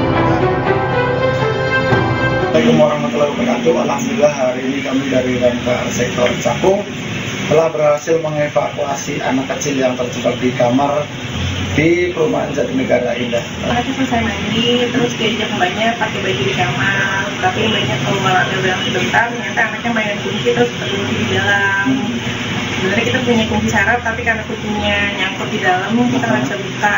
Oleh karena itu, untung ada bapak pemadam kebakaran di Jatinegara Indah yang bekerja sangat solutif. Dengan solusinya tadi kita udah panik meminta buka pecahin kaca, tapi bapaknya tetap tenang dan tetap memberikan solusi terbaik, yaitu membuka pintu. Diketahui sebelumnya korban masuk ke dalam kamar dan bermain-main dengan pintu kamar hingga tak sengaja pintu tertutup dan terkunci dari dalam. Petugas mengimbau para orang tua untuk selalu waspada mengawasi aktivitas anak agar kejadian serupa tak terulang. Dari Jakarta, Rio Manik, iNews melaporkan. Gara-gara sengketa tanah keluarga, 3 unit rumah di Kabupaten Ogan, Komering Ilir, Sumatera Selatan dirobohkan. Tangis histeris keluarga mewarnai eksekusi rumah tersebut. Sabar. Baca. Iya. Oh ya Allah, tunjukkan kebesaran-Mu ya Allah. Warga histeris saat melihat rumahnya dirubuhkan oleh alat berat di Desa Padamaran, Ogan, Komering Ilir, Sumatera Selatan.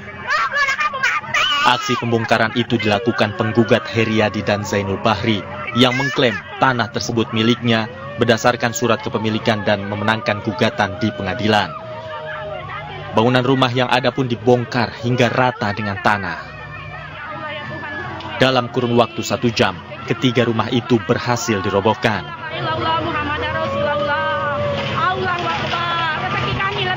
Sengketa tersebut melibatkan satu keluarga dan ahli waris yang memiliki 3 rumah tersebut kalah di pengadilan. Akibatnya, 3 keluarga kehilangan tempat tinggal karena rumahnya telah diratakan oleh saudara mereka sendiri. Jadi dia tuh merajalela. Iya. Menggugat itu. Dia megang duit. Itu kalah di duit. Jadi dia tak bakalan galak ganti rugi. Malah minta rubuh kanian dia. Puas dia. Padahal tanah gede boyot. Sama-sama. Tunggal. Ketiga korban pembongkaran ini akhirnya menumpang di rumah kerabat mereka untuk sementara waktu. Dari Kabupaten Oki, Sumatera Selatan, Fitriadi, iNews melaporkan. Selamat menunaikan ibadah sholat subuh untuk wilayah DKI Jakarta dan sekitarnya. Pemirsa, kita menuju ke informasi seputar haji. Jelang puncak haji di Ar-Muznar, rombongan jemaah haji Indonesia mulai berdatangan dan tempati tenda di Arafah. Cuaca terik tak menghalangi semangat jemaah menunaikan ibadah dengan riang gembira.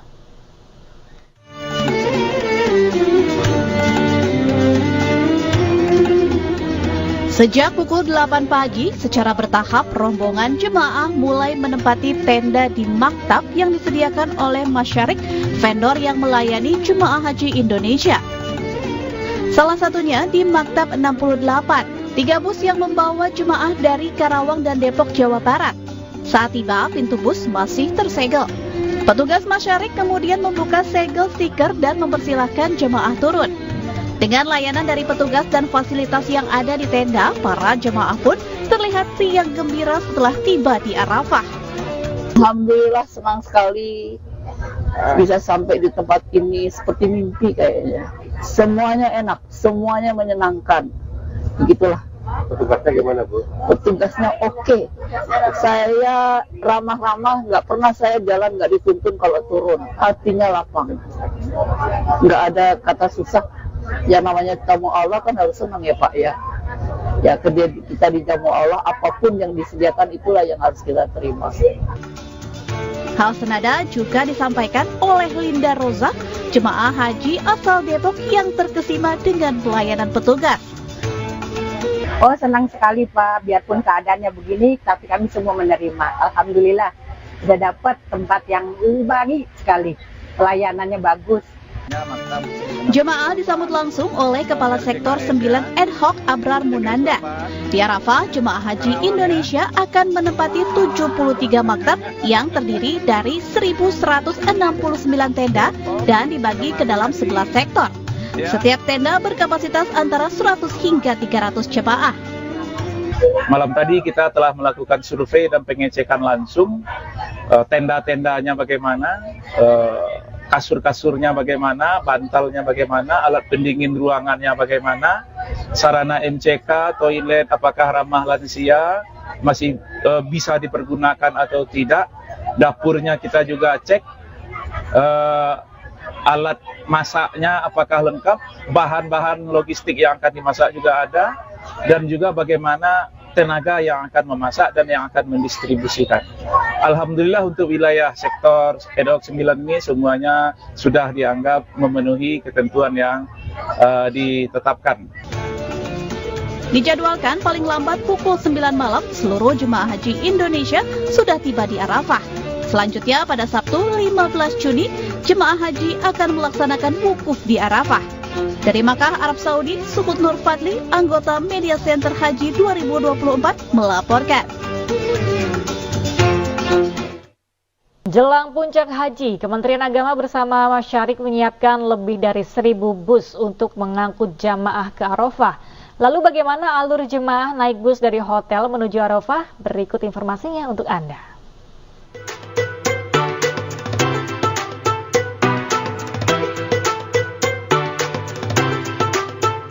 Kementerian Agama bersama Masyarik siapkan lebih dari 1.000 bus untuk mengangkut jemaah ke Arafah.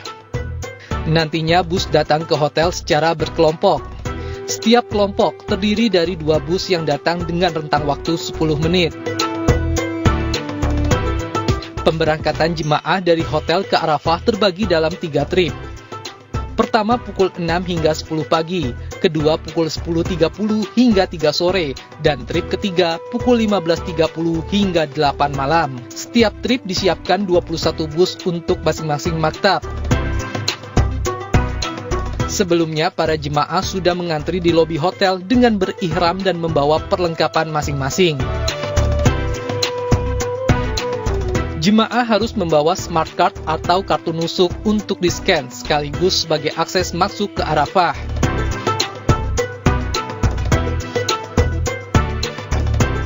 Kemudian jemaah naik ke bus per rombongan dengan dikoordinasikan oleh ketua rombongan. Jemaah yang terkendala saat scan smart card atau kartu nusuk akan diberangkatkan bersama rombongan selanjutnya.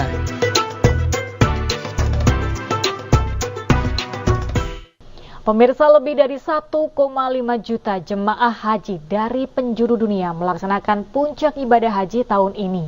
Jemaah bergerak menuju Arafah, Musdalifah, dan Mina atau yang disingkat Armusna.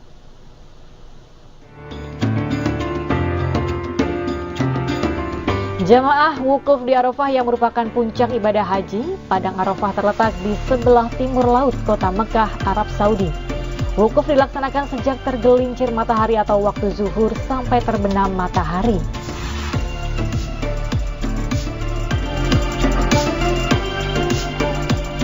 Di hari yang sama setelah selesai wukuf di Arafah, jemaah haji berkumpul di Musdalifah dan menginap di sana atau disebut mabit di Musdalifah. Jemaah juga disunahkan mengambil 7 butir batu kerikil untuk digunakan saat lempar jumroh. Sementara untuk jemaah lansia, disabilitas, pengguna kursi roda atau sedang sakit bisa mengikuti skema murur, yaitu hanya melintas saja alias tidak menginap.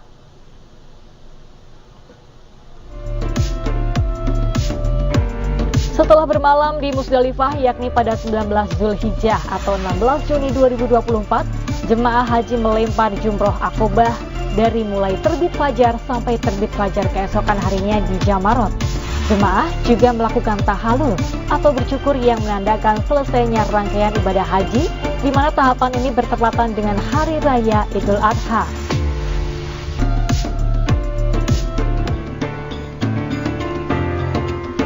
Kemudian pada 11 hingga 13 Zulhijjah atau 17 hingga 19 Juni 2024, jemaah menginap di Mina dan melempar jumroh di hari tasyrik.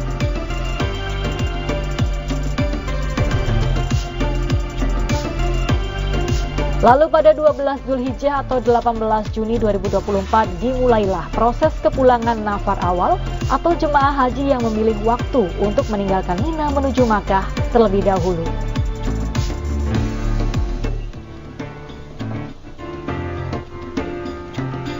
Sementara untuk kepulangan nafah akhir dimulai pada 13 Zulhijjah atau 19 Juni 2024. Jemaah haji kembali ke kota Mekah.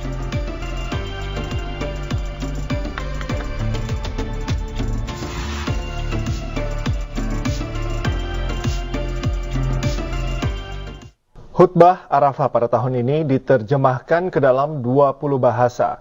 Salah satu penerjemah khutbahnya adalah warga negara Indonesia. Seperti apa sosok penerjemah khutbah dari WNI? Berikut informasinya.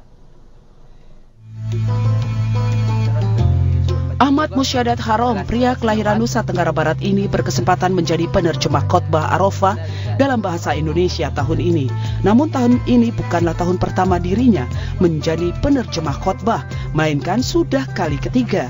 Bapak anak 5 ini nantinya akan menerjemahkan khotbah Arafah pada 15 Juni mendatang yang akan disampaikan oleh Imam Besar Masjidil Haram, Syekh Maher Al-Muaikli dari Masjid Namirah Arafah. Khutbah yang akan dibacakan oleh khatib dari mimbar Masjid Namirah yang ada di Padang Arafah. Khutbah tersebut sudah bisa Anda akses dengan bahasa Indonesia dengan menggunakan perangkat radio dan memutar gelombang 96,2 FM. Atau Anda juga bisa mengakses terjemahan khutbah tersebut melalui aplikasi namanya Manaratal Haramain. Program penerjemah khotbah wukuf Arafah ini sudah berlangsung selama 5 tahun terakhir. Tahun ini pihak Masjidil Haram menerjemahkan khotbah Arafah secara live dalam 20 bahasa. Dari Mekah, Arab Saudi, Suhud Nur Fadli, iNews melaporkan. Kembali di iNews Pagi, pemirsa, oknum perwira TNI diduga main judi online hingga 876 juta rupiah. Ironisnya, perwira menengah tersebut menggunakan dana satuannya.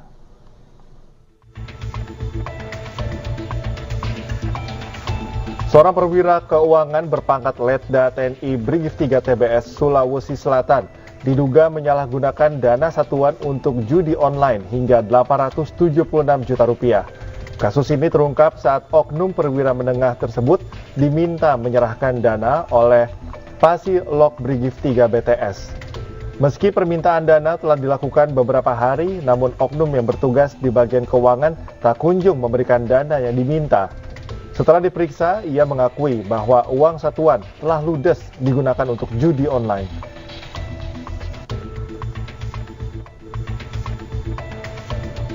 Panglima TNI Agus Subianto menyatakan komitmennya untuk menindak tegas prajuritnya yang terlibat aktivitas judi online. Pihaknya akan memberikan sanksi berat, salah satunya adalah pemecatan. Hal ini dilakukan untuk memberikan efek jera bagi pelaku agar anggotanya taubat dari bahaya judi online. Kalau dia ada salah, ada punishment, ada hukumnya, hukum disiplin militer. Sekarang yang marak judi online, kita hukum. Ada juga reward kalau dia berprestasi, kita berikan penghargaan berupa sekolah, dengan kenaikan pangkat luar biasa, gitu. Tapi ada beberapa kasus yang udah jadi viral gitu Pak, ada jadi arahan atau atensi khusus nggak sih Pak dari pimpinan TNI Pak ke tentara? Kalau dia melanggar, gitu. Beralih ke informasi lainnya, pemirsa, Lembaga Perlindungan Saksi dan Korban belum memutuskan permohonan perlindungan yang diajukan 10 orang saksi dalam kasus pembunuhan Vina dan Eki di Cirebon tahun 2016 silam. Namun LPSK dapat memberi perlindungan darurat kepada para saksi jika ada ancaman secara langsung. Saya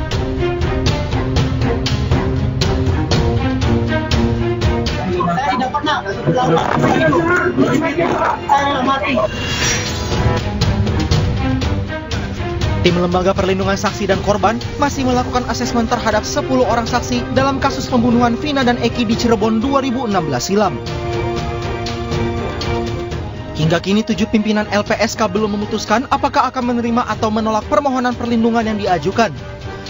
Keputusan permohonan nantinya akan diumumkan setelah proses asesmen selama 30 hari ke depan melalui rapat 7 pimpinan LPSK.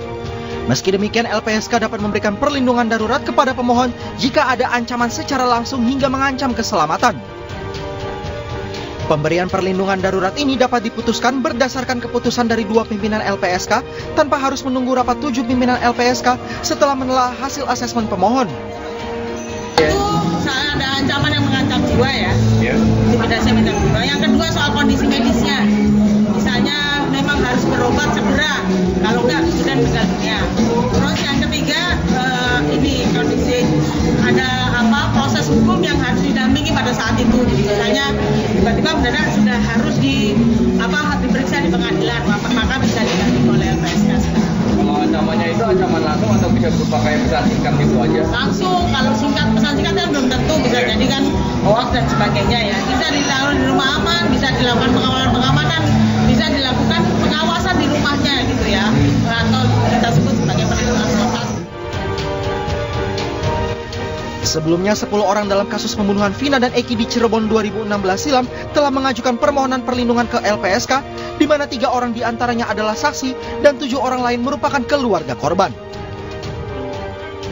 Dari Jakarta, Rio Manik, iNews melaporkan. Kuasa hukum tersangka kasus pembunuhan Vina dan Eki di Cirebon tahun 2016 silam, Peggy Setiawan, mengajukan gugatan pra-peradilan ke Pengadilan Negeri Kelas 1A Bandung, Jawa Barat. Rencananya sidang perdana pra-peradilan Peggy digelar pada 24 Juni mendatang.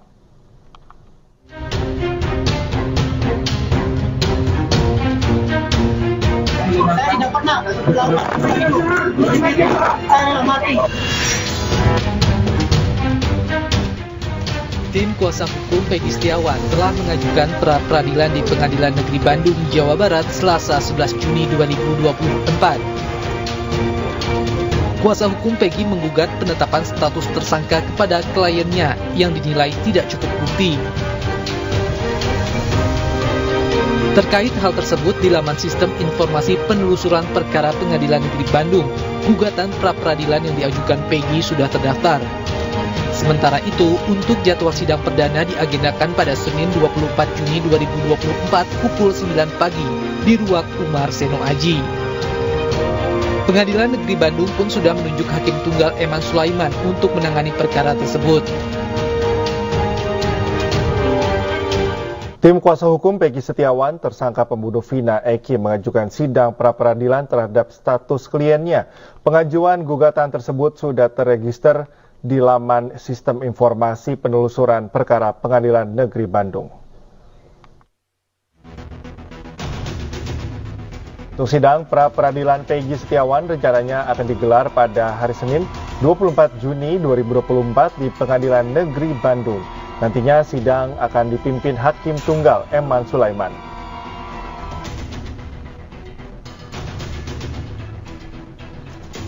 Dan berikut pemirsa profil Eman Sulaiman selaku Hakim Tunggal sidang pra-peradilan Peggy Setiawan. Eman Sulaiman lahir di Karawang 10 April 1975. Jabatan saat ini adalah Hakim Pengadilan Negeri Bandung. Perlu diketahui bahwa terdapat alasan kuat dari tim kuasa hukum Peggy melayangkan sidang pra-peradilan, yaitu tim kuasa hukum Mokhtar Effendi menyatakan dirinya melihat saat konferensi pertama tidak ada bukti mengarah pada tindak pidana yang dilakukan oleh kliennya.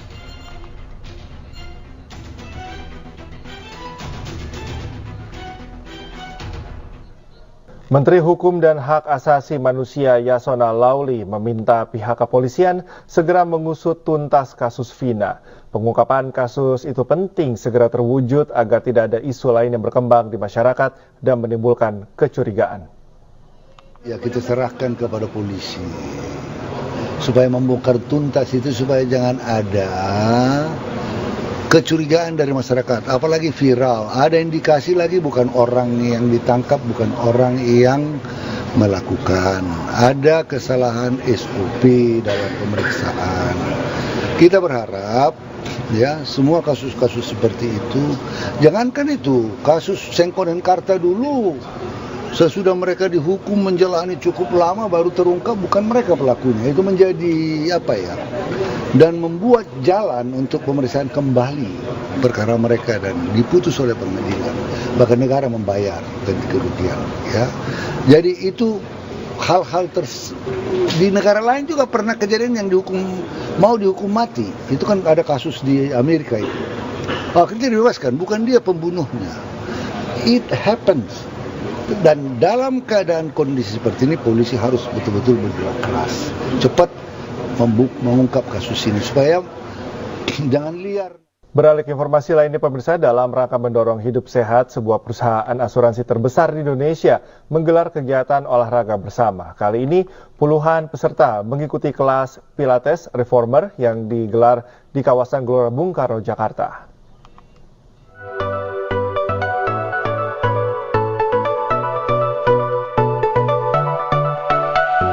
Proaktif Community merupakan kegiatan tahunan Prudential Indonesia untuk mengajak keluarga Indonesia untuk hidup aktif dan sehat.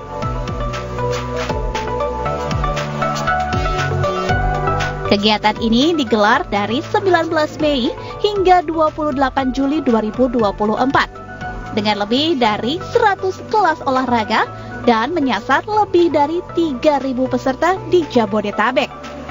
Kegiatan ini bertujuan untuk mendorong keluarga Indonesia dalam menjalani hidup yang aktif dan sehat melalui kegiatan olahraga yang menyenangkan dan bermakna, sehingga terwujud sehat pangkal bisa.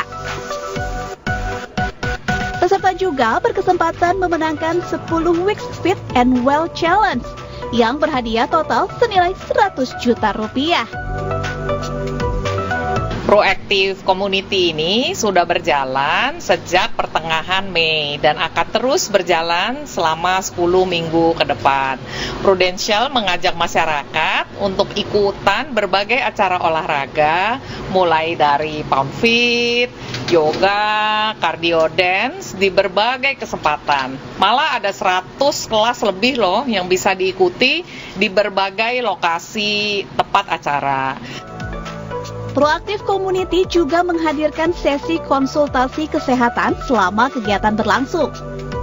bekerja sama dengan rekanan Rumah Sakit Prudensial Indonesia yang tergabung dalam Pro Priority Hospital. Dari Jakarta, Rizky Ihwal, iNews melaporkan. Pemirsa, berbagai kegiatan dilakukan untuk meningkatkan potensi e-sport di Indonesia. Pasalnya, industri e-sport kini sangat diminati generasi muda.